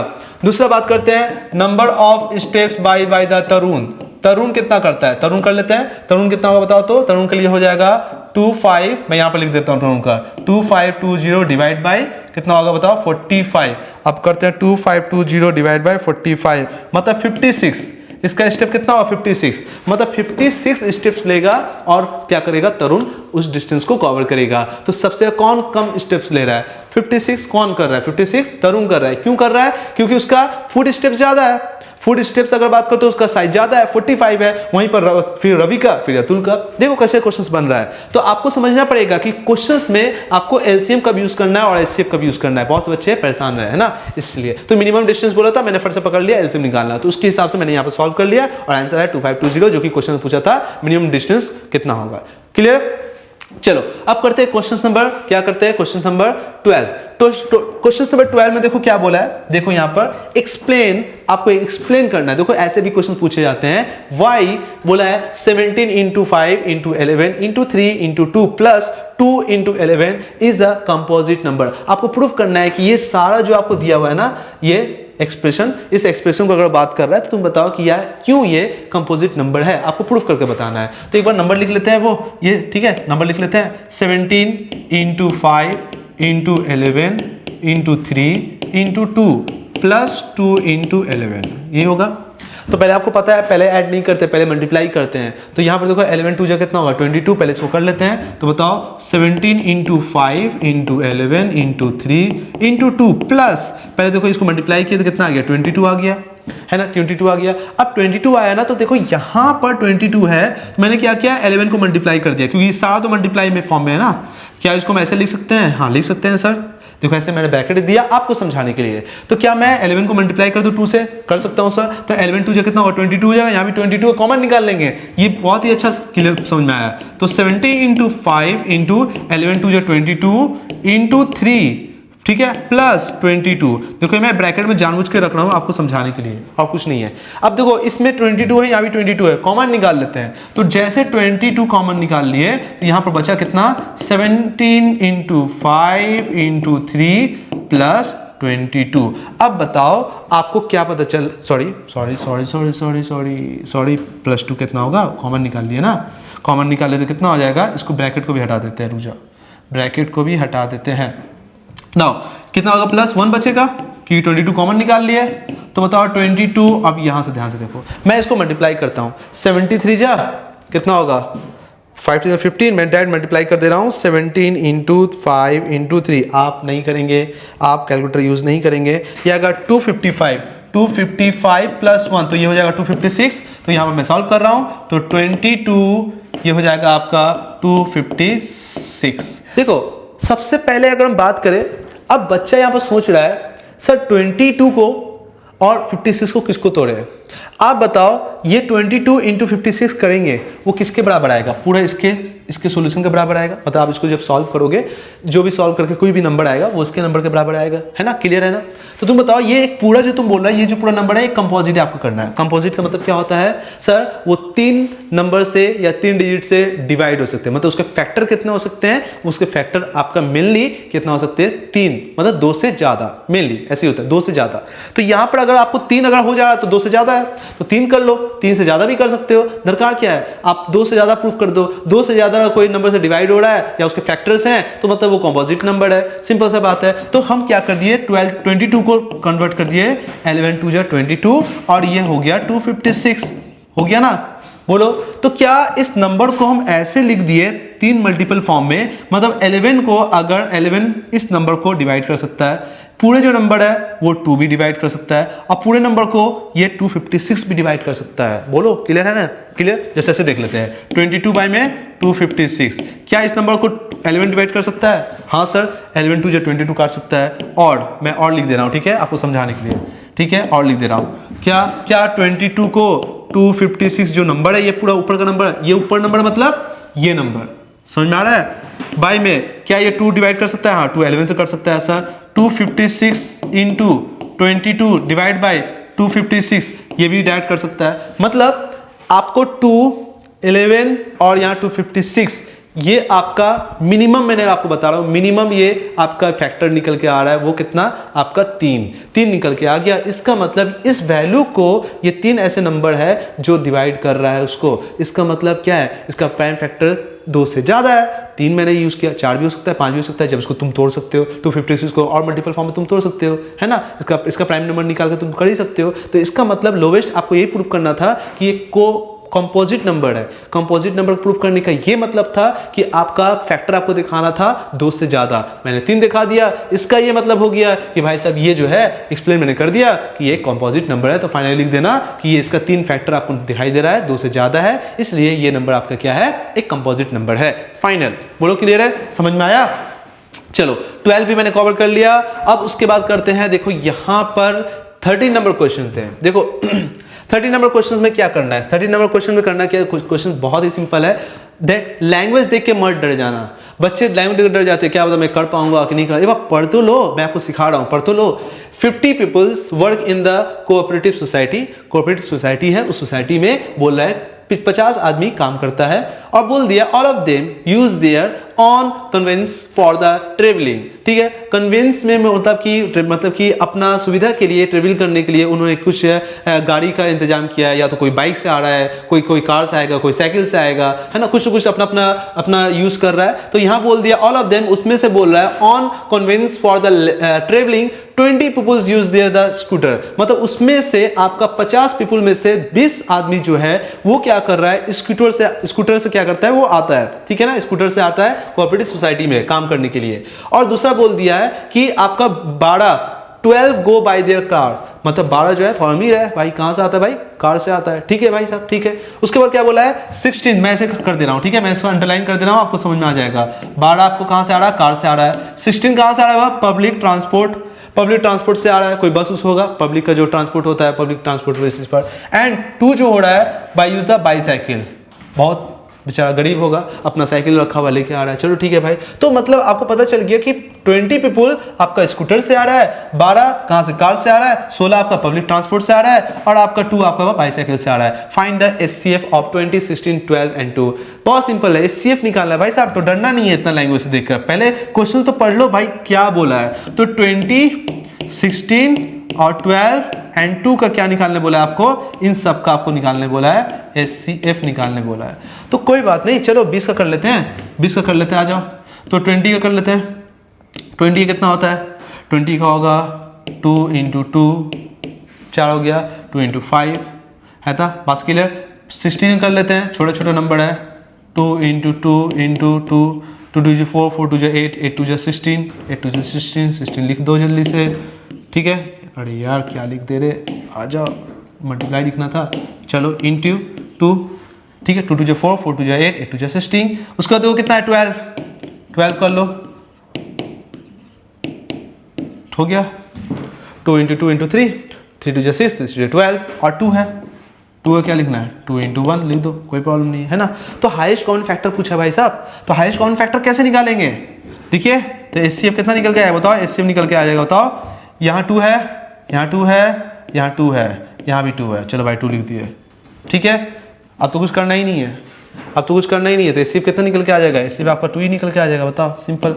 एचसीएफ कितना निकल के आ जाएगा बताओ, 2 ही निकल के आ जाएगा, सिंपल है कि नहीं, क्लियर। चलो जल्दी से इसको क्वेश्चन को कर लो।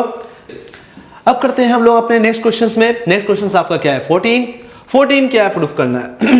14 में प्रूफ क्या करना है देख लेते हैं। बोला है क्या कि 3 + √7 divide by 5 is an irrational number. आपको प्रूफ करना है बाबू, ऐसे क्वेश्चंस लॉन्ग टाइम में पूछे जाते हैं। लॉन्ग टाइप में बहुत से बड़े बड़े नंबर होते हैं और आपको लॉन्ग टाइम में बड़ा है, नाम से पता चला लॉन्ग टाइप, तो नंबर तो अच्छे मिलेंगे ही। तो सिंपल सा बात है, आप इसको क्या करेंगे, अच्छे से प्रूफ करना सीखेंगे, है ना, प्रूफ करना सीखेंगे। चलिए शो करना है कि ये आपका इरेशनल नंबर है।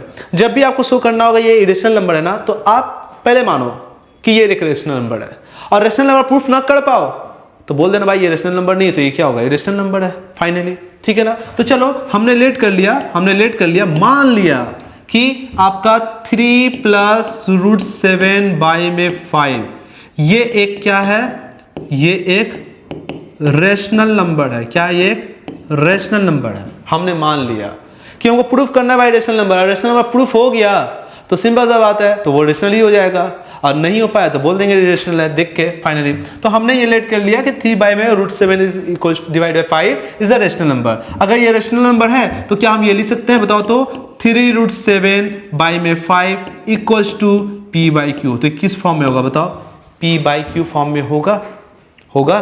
हमने मान लिया कि वो अगर रेशनल नंबर है तो मतलब 3 + √7 डिवाइड बाई जो 5 है वो क्या है, p/q फॉर्म में होगा। सिंपल सा बात है। अगर है तो चलिए आगे बढ़ते हैं, इसको मल्टीप्लाई करिए, 3q होगा, क्रॉस मल्टीप्लाई किया मैंने, 3q प्लस सॉल्व किए, ये कितना होगा बताओ, √7q होगा, बोलो क्लियर। हाँ सर, यहाँ से इसको मल्टीप्लाई किए कितना होगा, 5p होगा, हाँ सर 5p होगा, क्लियर है। अब इसको क्या करना है, 3q को इधर आके भेजो, 3q को राइट हैंड साइड में भेजो, तो यहाँ क्या बच जाएगा, √7q equals to 5p minus 3q, बोलो क्लियर है। उसके बाद q को नीचे भेज दो, तो यहाँ से कितना आएगा, √7 equals to 5p minus 3q by में √7, बोलो क्लियर यहाँ तक। अब जैसे यहाँ पर तुम ले आए तो अब यहाँ पर कुछ नोट करो, नोट इंपॉर्टेंट बात। सर ये एक रेशनल नंबर था तो हमने p और q को मैंने रखा, p और q क्या होता है, इंटीजर। क्या होता है आपका, इंटीजर होता है, इंटीजर होता है। तो बताओ अगर p q इंटीजर है तो दो इंटीजर, देखो यहाँ पर क्या है, p को मल्टीप्लाई करो 5 से, तो एक p इंटीजर है, 5 को मल्टीप्लाई करोगे तो आपका क्या आएगा, इंटीजर ही ना आएगा। फिर देखो 3 इंटू q क्या है, q इज इंटीजर, अगर 3 मल्टीप्लाई करो तो वो भी तो इंटीजर ही ना आएगा।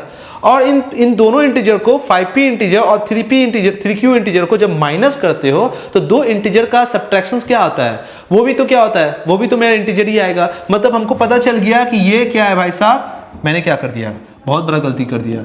यहाँ पर क्या होगा, √7 नहीं होगा, वहाँ पर q होगा। क्या होगा, q नीचे आया ना। चलो ठीक है, आओ आगे बढ़ते हैं ना। तो मतलब कि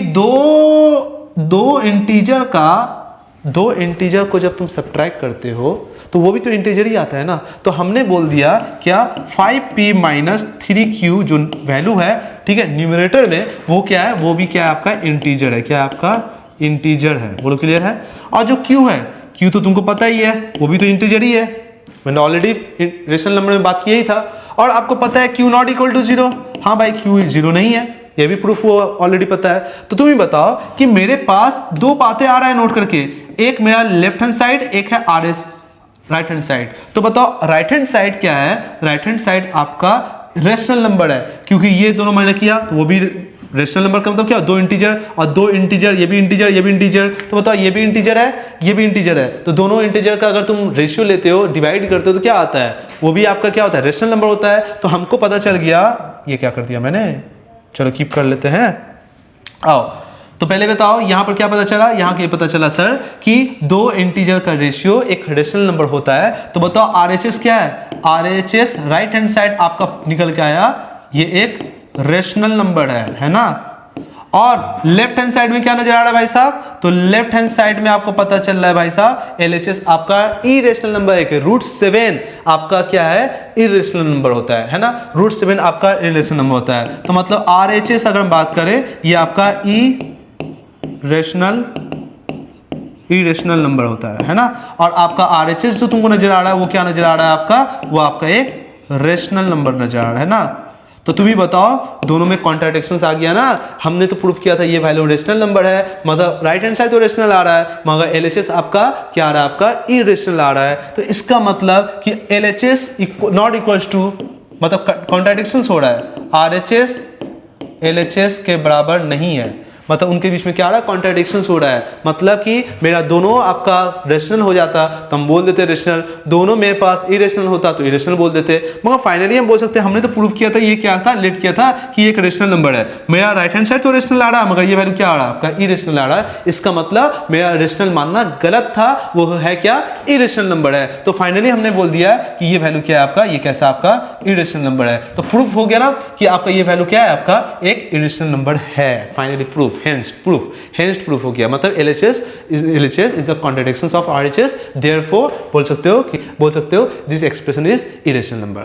बोलो क्लियर है, this expression is irrational number। Finally ये बात क्लियर हो गया। चलो ठीक है, तो चलो हमने क्या किया, क्वेश्चन नंबर 14 कर लिया, ठीक है। ओके तो बच्चों हम लोग यहाँ पर क्या किए, अभी स्टूडेंट्स हम लोग यहाँ पर 14 नंबर क्वेश्चंस किए, बहुत अच्छे से किए। हर एक क्वेश्चंस अलग अलग कैटेगरी का हमने यहाँ पर सॉल्व किया, जो कि हमने very short answer type questions भी कर लिया। अब यहाँ पर हम लोग करने वाले हैं क्या कि 15 नंबर क्वेश्चंस को देखो, 15 नंबर क्वेश्चंस बोला क्या है, देखो टॉप मोस्ट इंपॉर्टेंट क्वेश्चंस यहाँ पर लेके आया हूँ मैं आप लोगों के लिए, इसलिए अच्छे से आप लोग यहाँ पर पढ़ो। और अगर ये वीडियो अच्छा लग रहा है तो हमारे इस वीडियो को लाइक करना ना भूले, ठीक है। एक छोटा सा कमेंट बताओ कि ये वीडियो आपको कैसा लग रहा है। फाइनली देखो क्वेश्चन नंबर 15 की तरफ हम लोग आगे बढ़ते हैं। देखिए क्वेश्चन नंबर 15 बोला क्या है, द लेंथ ब्रेथ और height of the room are, दे दिया है 8 मीटर 50 सेंटीमीटर। देखो मीटर और सेंटीमीटर में दोनों में दिया है, तो हम यहां पर लिख सकते हैं ना कि लेंथ ऑफ रूम का अगर लेंथ बात करते हैं 8 मीटर और बोल दिया आपका 50 सेंटीमीटर, तो हम उसको एक यूनिट में कन्वर्ट कर लेते हैं। एक मीटर में बताओ कितना होता है, 100 सेंटीमीटर होता है। तो 8 मीटर में कितना होगा बोलो, 800 सेंटीमीटर प्लस 50 सेंटीमीटर, मैं डायरेक्ट ऐड कर रहा हूं तो हो जाएगा 850 सेंटीमीटर का ये क्या आपका लेंथ हो गया रूम का। नाउ उसके बाद अगर बात करते हैं ब्रेथ कितना हो गया बताओ, तो ब्रेथ आपको दे रखा है आपको 6 मीटर 25 सेंटीमीटर, तो हम बोल सकते हैं ब्रेथ ऑफ रूम का अगर ब्रेथ बात करें तो ये हो गया, आपको दिया है आपका 6 मीटर 25 सेंटीमीटर। इसका मतलब हो गया 600 प्लस 25 हो गया 625 सेंटीमीटर। नाउ उसके बाद अगर हाइट बात करते हैं, देखो क्या दिया, हाइट दे रखा है आपको, हाइट ऑफ रूम अगर देखो यहाँ पर दे रखा है इक्वल्स टू दे रखा है 4 मीटर 75 सेंटीमीटर, 4 मीटर 75 सेंटीमीटर। इसका मतलब हो गया 475 centimetre, right. Okay, find the length of the largest rod. अब क्या कर रहा है, रूम का डायमेंशन दे रखा है, लेंथ ब्रेथ हाइट। अब तुम बताओ, आप उस रूम को मेजर करना चाहते हो एक रॉड के अकॉर्डिंग, रॉड के माध्यम से। अगर रॉड के माध्यम से उसको मेजर करना चाहते हो तो आप क्या कर सकते हो, जैसे मान लो ये आपका पैनल है, मान लो ये पैनल है, इस पैनल को हम अगर मान लो इसके हाइट को मेजर करना चाहते हैं, ये जो लेंथ दिख रहे हो ये लेंथ मान लो सपोज लेट कर लो 4 सेंटीमीटर का, 4 सेंटीमीटर मत बोलो 4 फीट का है, ये 4 फीट का है मान लो। अगर मान लो ये 4 फीट का है तो तुम एक बात बताओ, फुट का है तो बताओ यहाँ पर जो रॉड है आप कितने फुट का ले सकते हो, 1 फुट 2 फुट 3 फुट 4 फुट ले सकते हो ना। मैक्सिमम कितने फुट का लोगे, मैक्सिमम लोगे रॉड को कितना लोगे, 4 फुट का लोगे। अगर 4 फुट एक बार माप लोगे, अगर वही अगर छोटा रॉड होगा तो क्या होगा, मल्टीपल टाइप में लेके जा सकते हो, है ना। तो तुमको यहाँ पर क्या करना है, लॉन्गेस्ट रॉड बोला है, तो लॉन्गेस्ट रॉड करने के लिए आप मैक्सिमम कितना जाओगे, हाईएस्ट कॉमन फैक्टर। याद रखो मैं आपको ट्रिक बता रहा हूँ, हाईएस्ट बोल रहा है मतलब कि लार्जेस्ट रॉड बोल रहा है, तो जब भी लार्जेस्ट हाईएस्ट, ऐसा कुछ टर्म यूज होता है, तो उसके लिए हम लोग हाईएस्ट कॉमन फैक्टर यूज करते हैं। तो फाइनली आप जो रॉड यूज कर रहे हो वो कितना कैसे निकालोगे, तो रॉड का जो लेंथ मेजर करना है जिससे आप उसको डायमेंशन को क्या कर सकते हो, एग्जैक्टली माप सकते हो। तो मतलब अब यहां पर एक लेंथ नहीं है, यहां पर आपको लेंथ भी है, ब्रेथ भी है और हाइट भी है। तुम बताओ अगर आपका ये जो देख रहे हो पैनल एक ही लेंथ का है, आपके पास एक ही इसी को मापना है, तो मैक्सिमम कितने लेंथ का ले सकते हो, 4 फुट का ले सकते हो। मगर अगर मान लो अगर ये आपको ब्रेथ उसी रॉड के हिसाब से, उसी रॉड के माध्यम से आपको इसके चौड़ाई को भी मापना है, तो अब क्या होगा एग्जैक्टली आपको हाईएस्ट कॉमन फैक्टर के बेस पर आपको निकालना पड़ेगा, आपको एक हाईएस्ट कॉमन फैक्टर रूल लगाना पड़ेगा। तो हाईएस्ट कॉमन फैक्टर कैसे लगाना है, लॉन्गेस्ट रॉड बोल दिया है इसलिए आप एचसीएफ यूज करो। तो यहां पर अगर आपको निकालना है एचसीएफ, तो आपको निकाल लेना है इन सब का एचसीएफ निकाल लेना है। तो बताओ 850 का, अगर मान लो 850 का एचसीएफ निकालना है, पहले निकाल लेते हैं फैक्टर, इसका फैक्टर कर लेते हैं, कितना आएगा, प्राइम फैक्टर कर लेते हैं। 850 का अगर मान लो प्राइम फैक्टर करते कितना आएगा, ठीक है, इसको कर लेते हैं, 2 से काटते हैं, पहले छोटा से काटते हैं, देखो कितना होगा, 2 4 जा 8, ठीक है, 2 2 जा 4, 2 5 जा 10, ठीक है। फिर करते हैं, देखो कितना आएगा, 5 से कर लेते हैं, डायरेक्ट 5 से कट रहा है, देखो 5 से कट रहा है, 5 8 जा 40, 5 5 जा 25, ठीक है। अभी भी क्या देखो 5 से कट रहा है, देखो तो ये भी कटेगा, देखो 5 5 1 जा 5 होगा, ये 3 चलाएगा, 5 7 जा 35, अब डायरेक्ट तो 70 से कटेगा तो ये हो जाएगा 1। तो हमने देखा यहाँ पर अगर बात करते हैं 850 सेंटीमीटर को, अगर आप क्या करते हो इसके फैक्टर को लिखते हो, इसके प्राइम फैक्टर को लिखते हो, तो यहाँ पर क्या हो जाएगा बताओ कितना आएगा, 2 × 5 × 5 × 17 आएगा। वहीं पर अगर 625 का अगर करते हैं, तो 625 को अगर करते हैं तो इसका भी यहाँ पर देखते हैं क्या लिखते हैं हम लोग, प्राइम फैक्टर यूज करते हैं। देखो यहाँ पर 5 यूज कर सकते हैं, 5 1 जा 5, ठीक है, 5 2 जा 10, 5 5 जा 25, फिर से 5 करते हैं, देखो 5 2 जा 10, 5 5 जा, देखो फिर देखो 5, ये होगा 5 कट गया। 625 का कितना है, 5 का पावर 4 होता है, आपको पता ही है। तो एक काम करते हैं, 625 सेंटीमीटर को अगर हम बात करें तो ये हो जाएगा आपका 5 × 5 × 5 × 5, ये हो जाएगा 625 में। ओके नाउ उसके बाद देखो कितना आएगा, उसके बाद कर लेते हैं इसका 475 का कर लेते हैं, 475 का कर लेते हैं, ये भी 5 से कट सकता है, देखो तो ठीक है, 5 9 जा 45, 5 9 जा 45, 45 अगर करते हो कितना आएगा आपका, 2 बचेगा, 5 5 जा 25 है ना, ये 5 से भी कटेगा, देखो तो 5 1 जा 5 9, और ये कितना होगा 19 1 जा 20 है ना, होगा ना। तो 19 × 5 × 5, ठीक कितना होगा आपका, देखो ये आपका हो जाएगा 4 कितना था आपका 75 ना, 475 सेंटीमीटर का अगर प्राइम फैक्टर करेंगे तो कितना आएगा आपका 5 × 5 × 19। तो इसका हाईएस्ट कॉमन फैक्टर निकालते हैं। हाईएस्ट कॉमन फैक्टर कितना आएगा बताओ तो, हाईएस्ट कॉमन फैक्टर कैसे आएगा बताओ तो, बताओ एचसीएफ निकालना चाहेंगे, तो एचसीएफ अगर आप निकालना चाहते हो तो बताओ क्या होगा, देखो इसमें 2 है, इसमें 2 नहीं है, इसमें 5 है, इसमें भी 5 है, इसमें भी 5 है, तो 5 लिख दो, ठीक है। अभी भी देखो 5 है, यहाँ भी 5 है, यहाँ भी 5 है, लिख दो 5, अब कोई तो नहीं है दूसरा, तो 5 5 कितना होगा 25 सेंटीमीटर। मतलब आपका रॉड का जो लेंथ होगा वो कितना होगा 25 सेंटीमीटर का अगर आपके पास है हाईएस्ट, तो आप उससे लेंथ भी मेजर कर सकते हो, उस टाइम में आप ब्रेथ भी मेजर कर सकते हो उस रॉड से, और उसके हाइट को भी मेजर कर सकते हो। तो फाइनल मेरा आंसर कितना आ गया, फाइनल मेरा आंसर आ गया 25 सेंटीमीटर रॉड का लेंथ होगा। कितना आएगा 25 सेंटीमीटर रॉड का लेंथ होगा। तो इसको अच्छे से उतार लो आप लोग, ठीक है। चलो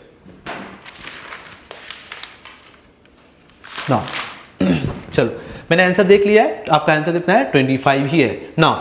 अब हम लोग करते हैं अपने नेक्स्ट क्वेश्चंस में। क्वेश्चन नंबर है आपका 16। देखिए क्वेश्चन नंबर 16 में बोला क्या है, काफी इंपॉर्टेंट क्वेश्चंस है ये, इस टाइप के क्वेश्चंस बहुत ज्यादा एग्जाम में पूछते हैं, तो इसको अच्छे से आप लोग करके जाओगे। इंपॉर्टेंट क्वेश्चंस रहेगा सीबीएसई वाले बच्चों के लिए।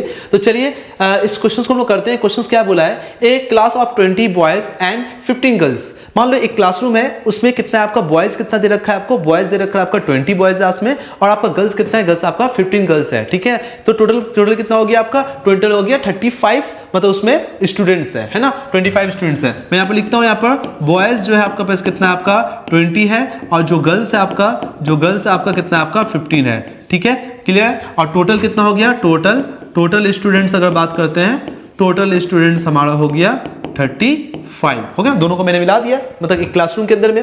अब इसको क्या कर रहा है, इसको डिवाइड कर रहा है। कैसे डिवाइड करें, इनटू द एन ग्रुप में, एन ग्रुप में इसको डिवाइड कर रहा है और डिवाइड करने के बाद बताया so that each group has the x boy and y girls, और हर एक ग्रुप में एक्स बॉय है वाई गर्ल्स है, दूसरे ग्रुप में भी एक्स बॉय है वाई गर्ल्स है। तो इसका मतलब हो गया पहला जो ग्रुप बनाया गया, मैं यहां पर लिख रहा हूं ग्रुप वन बनाया गया, मैं यहां पर लिख देता हूं, बेस्ट होगा ग्रुप वन हटा देता हूं यहां से, यहां लिखता हूं। तो बताओ बॉयज कितना होगा, एक्स होगा, गर्ल्स कितना होगा बताओ, गर्ल्स वाई होगा, ये हो गया आपका ग्रुप वन, ग्रुप कितना 1, ठीक है। फिर दूसरा ग्रुप बनाया गया तो उसमें भी बॉय कितना है, एक्स है, और मेरा गर्ल्स कितना है आपका, गर्ल्स वाई है। तो बताओ इसका भी, इसमें भी अगर बात करते हैं तो ग्रुप अगर बात करें तो ये कितना है, ग्रुप टू में एक्स बॉयज का और वाई कितना है गर्ल्स के लिए।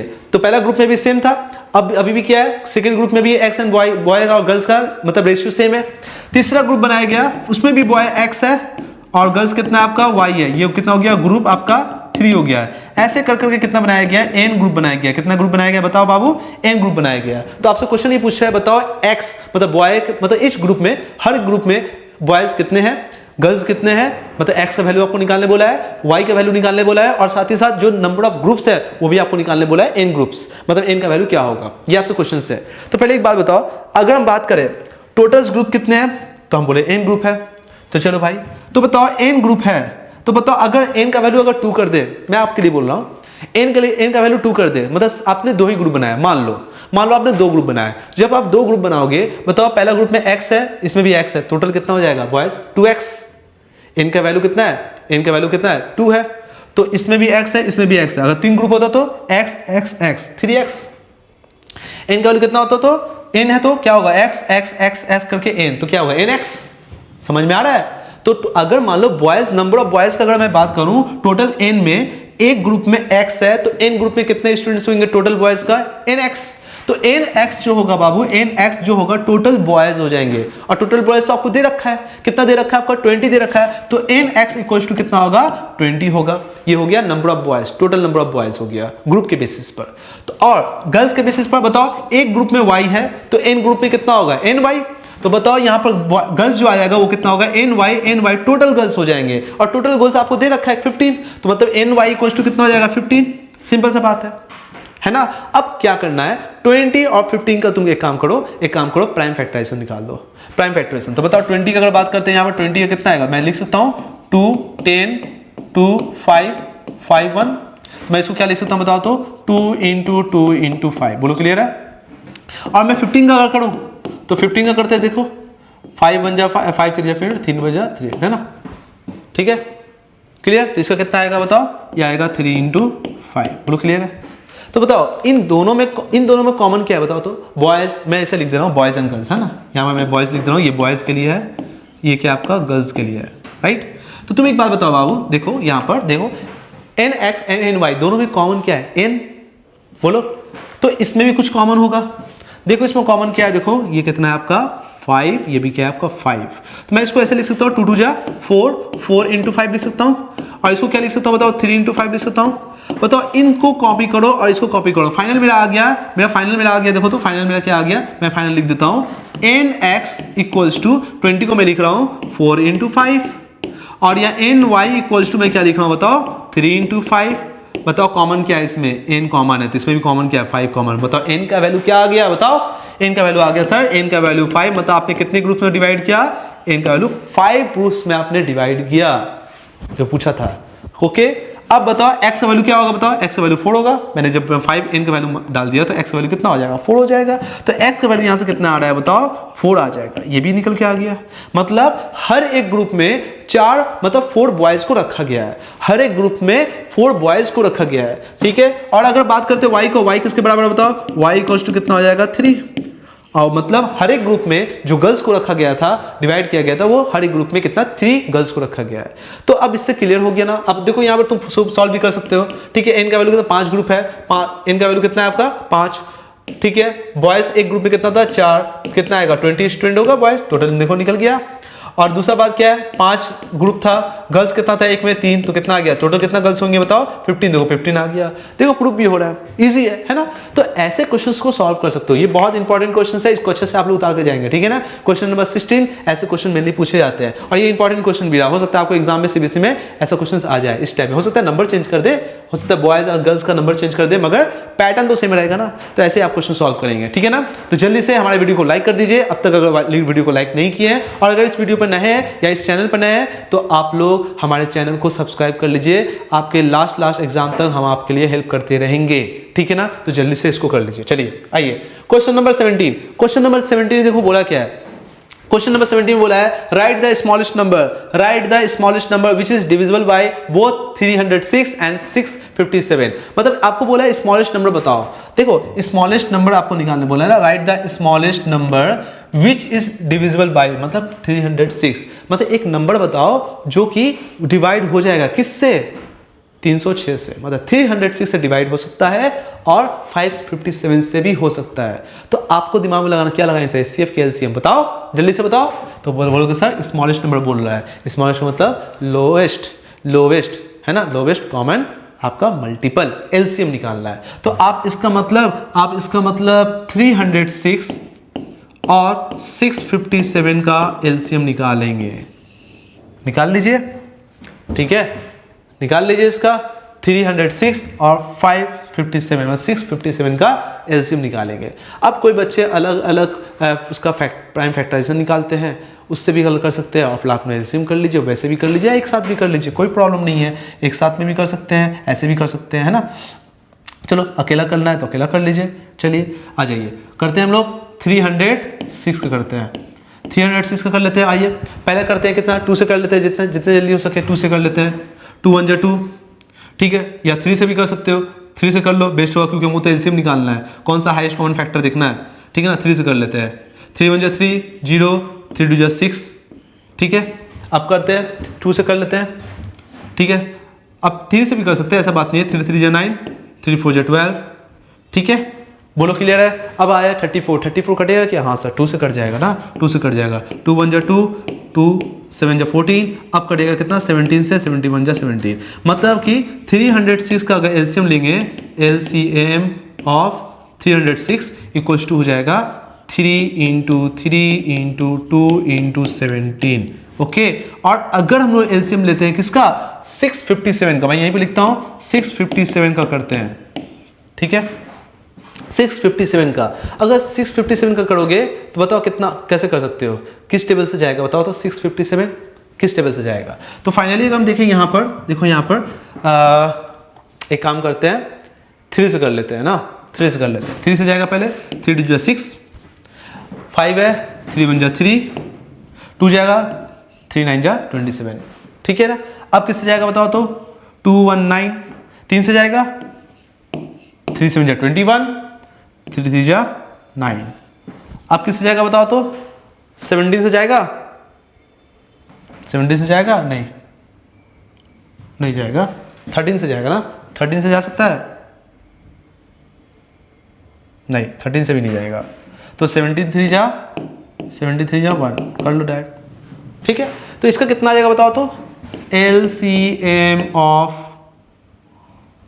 LCM ऑफ मत लिखना, प्राइम फैक्टर लिख देना, ठीक है। प्राइम फैक्टर कितना होगा,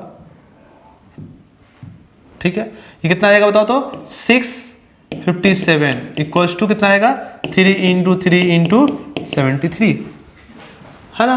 अब निकाल लो LCM निकाल लो दोनों का 306 का, 5 का।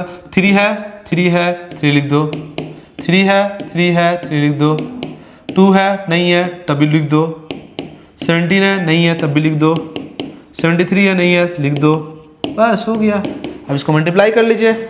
आइए कैलकुलेटर बाबा को यूज़ करते हैं हम लोग, और यहाँ पर हम लोग इसको सॉल्व कर लेते हैं, ठीक है ना। कैलकुलेटर यूज़ करते हैं। 3 × 3 × 2 × 70 × और 73, 22338 कितना आएगा, 22338 22338 आ रहा है ना, देख लेते हैं एक बार। 22338 आ रहा है, हाँ ठीक है, 22338 ये आंसर आएगा। और ये आपको ध्यान रखना है कि आपका ये नंबर है 22338 स्मॉलेस्ट नंबर है, जो कि 306 इसको डिवाइड कर देगा, और आपका 657 उसको भी डिवाइड कर सकता है। तो बोलो क्लियर है, बहुत इजी है बाबू, बहुत इजी है। चलो क्वेश्चन नंबर 17 भी कंप्लीट हो गया। अब करते हैं क्वेश्चन नंबर 18। देखिए क्वेश्चन नंबर 18 में बोला क्या है, assertion and reason type question आ गया है बच्चों, इसको अच्छे से करेंगे, ऐसे क्वेश्चन भी मेनली पूछे जाते हैं। देखो पहला क्वेश्चन क्या है, -1 एसर्शन क्या बोला है, देखो एसर्शन क्या बोला है, -1 0 2 -4/3 all are example of rational number. सारा रेशनल नंबर है क्या, बताओ तो। ये जो एग्जाम्पल दिया है क्या ये एक रेशनल नंबर है, तो बोलोगे हाँ सर रेशनल नंबर है। क्यों, क्यों -1 भाई, -1 है आपके पास, -1/1 कर दो, क्या ये रेशनल नंबर नहीं है। p/q सॉरी p/q, ठीक है लिख लो p/q। क्या -1 p के फॉर्म में, p इंटीजर होता है ना, तो क्या -1 इंटीजर नहीं है, है sir. q not equal to 0 1 है, हाँ सर, तो सीधा 1 आपका एक रेशनल नंबर है सर। सर 0, हाँ भाई 0 भी तो एक रेशनल नंबर है, कैसे भाई साहब, 0/1 इक्वल्स टू 0, ये p कर लो, ये q कर लो भाई, q नॉट इक्वल टू 0 था, p तो 0 हो ही सकता है ना, तो इसका मतलब मेरा 0 भी एक रेशनल नंबर है। 2 भाई, हाँ सर 2/1, ये भी p/q फॉर्म में है सर, ये भी एक रेशनल नंबर है सर, ओके सर 2 भी रेशनल नंबर है। -4/3 -4/3, हाँ सर ये भी p/q के फॉर्म में है, p आपका -4 है, q आपका 3 है, दोनों आपका इंटीजर है, तो एक नेगेटिव इंटीजर है एक पॉजिटिव इंटीजर है, तो मेनली आपको ये भी बात पता चल गया -4/3 भी क्या है, एक आपका रेशनल नंबर है। तो all the examples are rational number, सारा रेशनल नंबर है। अब ये आपका एसेसन आपका तो ट्रू है, कंप्लीट। नाउ रीजन देख लेते हैं, क्या बोला है, all integer and the factors fractions not factors fractions all integer and the fractions are rational number, मतलब बोला all the integer, जितने सारे इंटीजर होते हैं, जितने सारे इंटीजर एंड उसका फ्रैक्शंस अगर यूज कर रहे हो, और जितने सारे फ्रैक्शंस होते हैं, जितने सारे इंटीजर, जैसे मान लो अभी आपको दे दिया 2 भी तो इंटीजर है ना, चाहे वो 2 इंटीजर हो चाहे आपका फ्रैक्शंस हो, जितने सारे इंटीजर और फ्रैक्शंस होते हैं वो सारे रेशनल नंबर होते हैं। हाँ भाई सही तो बोल रहा है, रीजन भी तो सही है, तो इसका मतलब हो गया both assertion and reason are correct and the reason is correct explanation of the assertion. तो इसका मतलब हाँ भाई सही बात बोल रहा है भाई, ऊपर जो बातें लिखा था उसी का तो एक्सप्लेन कर रहा है, रीजन दे रहा है कि जितने सारे इंटीजर होते हैं, देखो ये भी इंटीजर है, ये भी इंटीजर, ये भी इंटीजर है, और ये क्या है फ्रैक्शंस है, तो जितने सारे इंटीजर एंड फ्रैक्शंस होते हैं वो क्या होते हैं, रेशनल नंबर होते हैं। तो हाँ भाई ये एसरेशन का रीजन राइट है, एसरेशन भी ट्रू है, रीजन भी ट्रू है, और ये करेक्ट एक्सप्लेनेशन है, मतलब कि जो रीजन दे रहा है वो एसरेशन का करेक्ट एक्सप्लेनेशन है, मतलब ये बोल दिया है करेक्ट एक्सप्लेनेशन है ऑफ द एसरेशन। तो आंसर क्या मारेंगे, ए मारेंगे। तो बच्चे बहुत कंफ्यूज होते हैं जब भी एसरेशन रीजन टाइप के क्वेश्चंस करते हैं ना, तो बच्चों को लगता है क्या इसका करेक्ट एक्सप्लेनेशन है कि नहीं, स्टेटमेंट है कि नहीं है, ये बच्चे कंफ्यूज होते हैं। तो क्वेश्चंस को ऐसे सॉल्व करो बच्चे, तो एसरेशन रीजन टाइप के क्वेश्चंस ऐसे आते हैं, तो इसको अच्छे से आप प्रैक्टिस कर लो इस टाइप के क्वेश्चंस को, ठीक है ना, मेनली। नाउ उसके बाद देखो क्या है 19 नंबर क्या बोला है, देखो 19 नंबर क्वेश्चन क्या बोला है कि सुरेश प्लान ए, ठीक है, रिनोवेशंस ऑफ हिज हाउस, ठीक है, वो अपना घर का रिनोवेशंस करने के लिए क्या कर रहा है, वो प्लान कर रहा है, कौन, सुरेश कर रहा है। ही वांट्स टू क्या बोला है, renovate the selling of his room by the putting, बोल सकता है square shape tiles on it, ठीक है ना। वो क्या कर सकता है, वो सेलिंग जो आप देख रहे हो ना, सेलिंग का जो रूम का जो सेलिंग है उसमें क्या कर रहा है, स्क्वायर शेप का वो कुछ डिजाइन करना चाह रहा है एक तरीके से, है ना। तो ceiling of the room is 8 metre 25 centimetre long और 6 मीटर 75 सेंटीमीटर ब्रॉड, मतलब उसका लेंथ और ब्रेथ आपको दे रखा है, चौड़ाई दे रखा है आपको, जिसका सेलिंग का सिंग है ना, तो आपको दे रखा है कितना आपका दिया है, लॉन्ग कितना दिया है बताओ, 8 मीटर। तो मैं यहाँ पर लिख सकता हूँ, यहाँ पर लॉन्ग दे दिया है वो आपका 8 मीटर 25 सेंटीमीटर, इसका मतलब हो गया, इसको मैं सेंटीमीटर में कन्वर्ट कर लूँ, 825 सेंटीमीटर, ठीक है। और उसका ब्रॉड कितना दे दिया आपका, देखो तो ब्रॉड दे रखा है 6 मीटर और 75 सेंटीमीटर, इसका मतलब 675 सेंटीमीटर दे दिया है।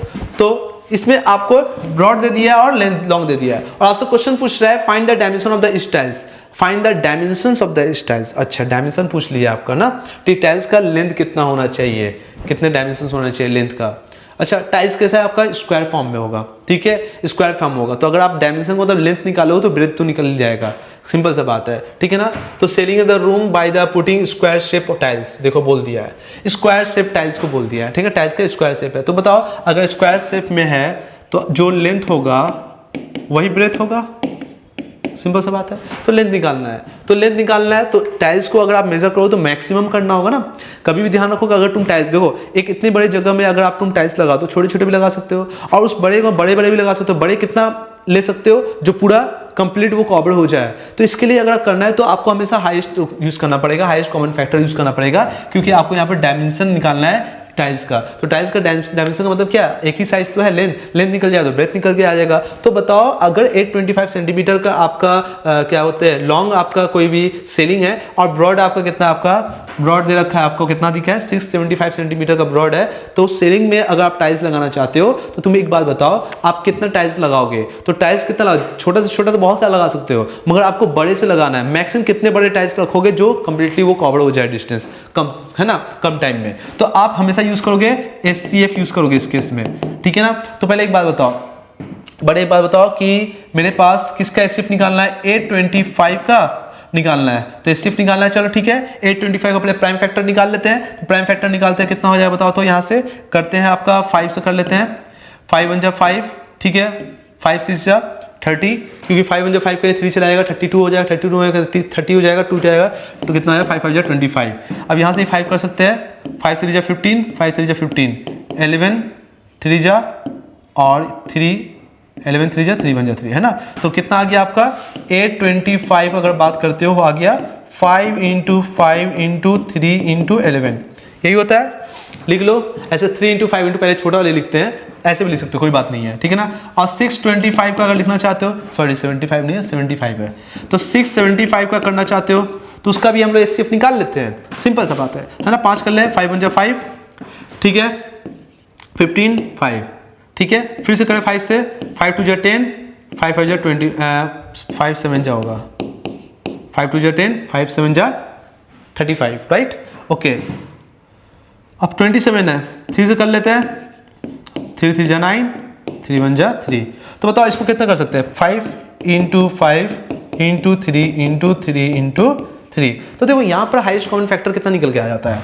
तो हाईएस्ट कॉमन फैक्टर आपको निकल के आया, देखो यहाँ पर कितना है, यहाँ 5 है, यहाँ 5 है, तो SCF कितना निकल के आ गया बताओ। तो दोनों का 825 और 675 का SCF निकाल रहा हूँ मैं, तो 5 5 कितना आएगा, 5 आ जाएगा। यहाँ से ये भी 5 ये भी 5, तो यहाँ भी 5 आ जाएगा, यहाँ भी 3 है यहाँ भी 3 है, तो 3 कर लो, 11 है नहीं है, दो। अब कितना आएगा देखो, सॉरी हाँ यहाँ पर 5 5 जा 25 और 25 3 जा 75, है ना, सेंटीमीटर का। तो बोलो, तो 5 25 25 3 जा 75, मतलब SCF निकल के आ गया 75। मतलब टाइल्स का जो लेंथ है ना, टाइल्स का जो लेंथ है, ये जो लेंथ निकल के आ गया वो कितना निकल के आ गया 75 सेंटीमीटर निकल के आ गया। तो ये भी कितना होगा 75 सेंटीमीटर का होगा। तो आंसर आपका क्या होगा, मैं देख लेता हूं, आपका 75 सेंटीमीटर ही है। नाउ तो 75 सेंटीमीटर आपको पता चल गया। टाइल्स का लेंथ डायमेंशन पूछा था, तो आप लिख सकते हो यहाँ पर 75 सेंटीमीटर क्या उसका लेंथ है। तो ब्रेथ भी कितना होगा, ब्रेथ भी कितना होगा, या ब्रॉड भी जो बोल दो 75 सेंटीमीटर का होगा। बोलो क्लियर है। Now find the number of tiles required for the project. अब ये बोल दिया है अगर सेलिंग को, अगर आप करते हो सेलिंग में लगाते हो, तो अब सेलिंग आपके पास मान लो इतना बड़ा सेलिंग है, मैं बता देता हूँ आपको। मान लो ये सेलिंग है, ठीक है। अब इस सेलिंग में आप टाइल्स लगा रहे हो, टाइल्स का लेंथ कितना दिया है 75 और 75 का है। तो इसमें क्या कर सकते हो, छोटे छोटे टाइल्स लगाओगे ऐसे करके, है ना, टाइल्स लगाओगे ऐसे करके, छोटे छोटे टाइल्स लगा लोगे। अब छोटे छोटे टाइल्स लगा लोगे तो बताओ ये पूरे एरिया कितना है, पहले एरिया तो निकाल लो, पूरे सेलिंग का एरिया कितना है। तो एरिया अगर निकालना है तो एक काम करते हैं, यहाँ पर मैं कर लेता हूँ सॉल्व, ठीक है। मैं इसको थोड़ा डिलीट कर देता हूँ, यहाँ पर इसको जगह नहीं है हमारे पास, इसको मैं डिलीट कर देता हूँ और मैं इसको भी डिलीट कर देता हूँ। तो पहले मैं पूरा एरिया निकाल लेता हूँ, बात समझ लो क्या, मैं पूरे एरिया सेलिंग का निकाल लेता हूँ, उसके बाद टाइल्स का एरिया निकाल लेता हूँ, उसको डिवाइड कर दूंगा तो नंबर ऑफ टाइल्स निकल के आ जाएगा। सिंपल सा बात है, 2 साल के बच्चे थोड़ी ना हो, आपको तो पता है ये चीज, है ना। एरिया का बहुत सारे क्वेश्चन आपने किया है। तो हम बोल सकते हैं यहाँ पर एरिया ऑफ फॉर सेलिंग लिख सकता हूँ, सेलिंग लिख दो, सेलिंग कैसे निकालो एरिया, लेंथ ब्रेथ दिया है, लेंथ ब्रेथ दे दिया है 825 × 675, इसको आप मल्टीप्लाई करें, जल्दी से मैं मल्टीप्लाई कर देता हूं। देखिए यहाँ पर दिया है 825 × 675, तो ये आके आ गया 556875, ये आ गया आपका सेंटीमीटर स्क्वायर। ये एरिया सेलिंग का निकल के आ गया। एरिया ऑफ टाइल्स कितना निकल के आ रहा है बताओ तो, एरिया ऑफ टाइल्स कितना निकल के आएगा, लेंथ कितना है 75 सेंटीमीटर, ब्रेथ भी कितना है 75 सेंटीमीटर, तो 75 × 75 होता है आपका 5625 सेंटीमीटर स्क्वायर। मतलब एक टाइल्स का जो मेरा मैक्सिमम जो एरिया है वो कितना आपका 5625, मतलब इतने सेंटीमीटर स्क्वायर में एक टाइल्स लग रहा है तो इतना सेंटीमीटर स्क्वायर में कितना टाइल्स लगेगा, तो उसको डिवाइड कर दो। तो बताओ नंबर ऑफ टाइल्स निकालना है, नंबर ऑफ टाइल्स अगर निकालना है, टाइल्स निकालना है तो उसको डिवाइड कर दो। तो बताओ 5 5 6 8 7 5 को डिवाइड करते हैं किससे, 5 6 2 5 को डिवाइड कर देते हैं ना, 5 6 2 5 को चलो करते हैं 5 5 6 8 7 5 डिवाइड बाई 5 6 2 5, 99 टाइल्स, 99 टाइल्स आपको लगेगा। मतलब आप अगर 75 बाई 75 का स्क्वायर वाले टाइल्स अगर फॉल सीलिंग में लगाते हो, सीलिंग में लगाते हो, तो सीलिंग में लगाने के बाद आपको बोल रहा है आपको 99 टाइल्स लगेगा। तो ऐसे आप अपने घर का डेकोरेट भी कर सकते हो। आपको ये आइडिया हो गया कैसे कैलकुलेट करना है। आप अपने घर के मेजरमेंट के हिसाब से नंबर ऑफ टाइल्स भी मंगा सकते हो, है कि नहीं। तो चलो आपको ये आइडिया मिल गया कि इस टाइप के क्वेश्चन को कैसे सॉल्व किया जाता है। नाउ अब करते हैं क्वेश्चन नंबर 20। चलो अब हम लोग करते हैं क्वेश्चन नंबर 20। क्वेश्चन नंबर 20 जो है वो एक केस टाइप प्रॉब्लम्स है, ठीक है, केस बेस्ड क्वेश्चन है। इसको अच्छे से पढ़ेंगे, उसके बाद देन आप इसके अंदर क्वेश्चंस करेंगे। यहाँ पर मैंने क्वेश्चंस को कम से कम 4 से 5, हो सकता है आपका 6-7 क्वेश्चंस भी अरेंज कर सकता है। यहाँ पर मैंने 4 क्वेश्चन मैंने रखा है। देखिए क्वेश्चंस क्या क्या बोला है, मैं एक बार क्वेश्चंस को पढ़ देता हूँ। क्या बोला है, the department of the computer science and technology is the conducting A international seminar, ठीक है ना, इंटरनेशनल सेमिनार में रख रहा है, ठीक है। और in the seminar the number of participant in the mathematics, जो मैथमेटिक्स जो उसमें पार्टिसिपेट कर रहे हैं उसमें मैथमेटिक्स कितना है बाबू 60 है, और साइंस कितना है आपका 84 है, और आपका कंप्यूटर साइंस जो है वो कितना है आपका 108 पार्टिसिपेट किए हैं respectively. And the coordinator has made the arrange, और कोऑर्डिनेटर जो है उसको ऐसा अरेंज किया है such that in each room, हर एक रूम में the same number of participant are to be the seated and all them being is the same subject and also they allotted the separate room, उसको separate room दिया गया है for the all the official other than the participant, ठीक है, participant छोड़कर जो कि other official जो है उसको सेपरेट रूम भी अलॉट किया गया है। तो फाइनली ये क्वेश्चन बोला है क्या कि the total number of participant is, total number of participant कितना होगा, तो तुम ही बताओ टोटल नंबर पार्टिसिपेंट कितना होगा। ये 60 है, 84 है और 108 है, सबको ऐड कर देते हैं, है ना, सबको ऐड करते हैं। तो टोटल नंबर पार्टिसिपेंट कितना हो सकता है, total number of participant is कितना हो सकता है, मैं सबको ऐड कर देता हूं। तो कितना होगा 60 प्लस ये होगा आपका मैथमेटिक्स का होगा, 84 आपका साइंस का होगा, और 108 जो होगा कंप्यूटर साइंस का होगा। तो 8 4 से कितना होगा 12, ये 1 हो गया, 8 1 9 9 6 होगा 3 और जाएगा 2 ना, 252। देखिए ऑप्शन में है 252, हाँ ऑप्शन में है 52 जो कि बहुत नीचे चला गया है, डी ऑप्शन नीचे है, ठीक है ना, ठीक है, यहाँ ऑप्शन है, यहाँ पर ध्यान से देखिए, यहाँ पर ऑप्शन है कितना है आपका 252। तो कितने नंबर ऑफ पार्टिसिपेंट कर रहे हैं आपका, ये आंसर होगा 252, आंसर टिक मार देना। नाउ दूसरा क्वेश्चन क्या बोला है, the LCM of the 60 40 84 and 108 के एलसीएम कितना होगा। तो एलसीएम निकाल लेते हैं, एलसीएम तो बहुत ईजी है, पहले 60 का निकालते कितना होगा, 60 का निकाल लो पहले कितना होगा, चलो कर लेते हैं, करो 2 3 होगा, 2 15 होगा, ठीक है, 5 3 जा 3 1 जा, तो कितना होगा बताओ, तो 2 इंटू 2 इंटू 3 इंटू 5, चलो हो गया। उसके बाद करते कितना 84 कर लेते हैं, 84 का एलसीएम निकाल लेते हैं, बताओ कितना होगा, 2 4 जाए 2 2 जा 4, 2 2 जा 1, ठीक है, 3 7 और 7 कितना होगा 1 होगा। तो इसका कितना आएगा आपका 84 कितना है, मैं यहाँ पर लिख दे रहा हूँ, यहाँ पर 84 कितना निकल के आ जा रहा है भाव 2 इंटू 3 इंटू 7, और यहाँ कर लेता हूँ 108 का कर लेता हूँ, ठीक है ना, क्लियर है, समझ में आ रहा है। तो पहले एलसीएम निकालने बोला, एलसीएम निकाल लेते हैं, 2 5 जा 10, 2 4 जा 8, 2 2 जा 4, 2 7 जा 3 और ये 3 3 जा 9 और 3 1 जा, तो हो काटते हैं, कीप करते हैं कि बहुत नीचे चले गए हम, जगह नहीं है, 3 1 जा 3, ठीक है, ओके, जगह नहीं है, कोई बात नहीं, जगह नहीं है तो ऊपर कर लेंगे, है ना। तो समझ में आ रहा है क्या, मैं डायरेक्ट लिख दे रहा हूँ यहाँ पर, यहाँ लिख दो 108 का कितना हो जाएगा बताओ, तो 2 इंटू 2 इंटू 3 इंटू 3 इंटू 3, ये हो जाएगा। अब इसका क्या निकालना है, एलसीएम निकालना है, एलसीएम निकालने बोला है, तो बताओ यहाँ 2 है, यहाँ भी 2 है, यहाँ भी 2 है, उतार दिए, यहाँ 2 है, यहाँ 2 है, यहाँ भी 2 है, उतार दिए, यहाँ 3 है, यहाँ 3 है, यहाँ भी 3 है, उतार दिए, ठीक है, यहाँ 5 है, यहाँ 7 है, यहाँ 5 है, 5 उतार दिए, यहाँ 7 है, नहीं है 7 उतार दिए, है ना, बात क्लियर है। और यहाँ भी कितना है आपका 3 है, तो यहाँ 3 इंटू 3 उतार दिए। चलो सबको मल्टीप्लाई कर लेते हैं फटाफट, टाइम वेस्ट नहीं करते हैं। 3780 ना, 3780 ये आपका आंसर आएगा 3780, ठीक है फाइनल। तो 3780 आप कर लेंगे ना। ये क्वेश्चन मैं एलसीएम। अब इसमें फाइनली देखो क्वेश्चन क्या बोला, find the HCF of the 60, 84, 108। अब तुम बताओ एचसीएफ क्या है? एचसीएफ आपका हाईएस्ट कॉमन फैक्टर। तो आप किसका निकाल रहे हो? मैथमेटिक्स का, साइंस का, कंप्यूटर साइंस का। तो जब एचसीएफ निकालोगे ना, इससे पता चलेगा कि एक रूम के अंदर में एचसीएफ निकालने का मतलब ये हो गया, एक रूम के अंदर में कितने पार्टिसिपेट किए गए, मतलब कितने रखे गए हैं, कितने सजाए गए स्टूडेंट्स को, है ना, ये बोल रहा है। तो फाइनली जब भी आप एचसीएफ निकाल रहे हो, मतलब एक रूम के अंदर में कितना अलॉट किया गया है, कितना अलॉट किया गया है, वो आप निकाल पा रहे हो। तो फाइनली अगर हम एचसीएफ निकालें, देखो एचसीएफ यहीं से निकाल सकते हैं। देखो यहाँ 2 है, यहाँ 2 है, यहाँ 2 है, तो यहाँ क्या लिख देंगे? 2। मैं लिख दे रहा हूँ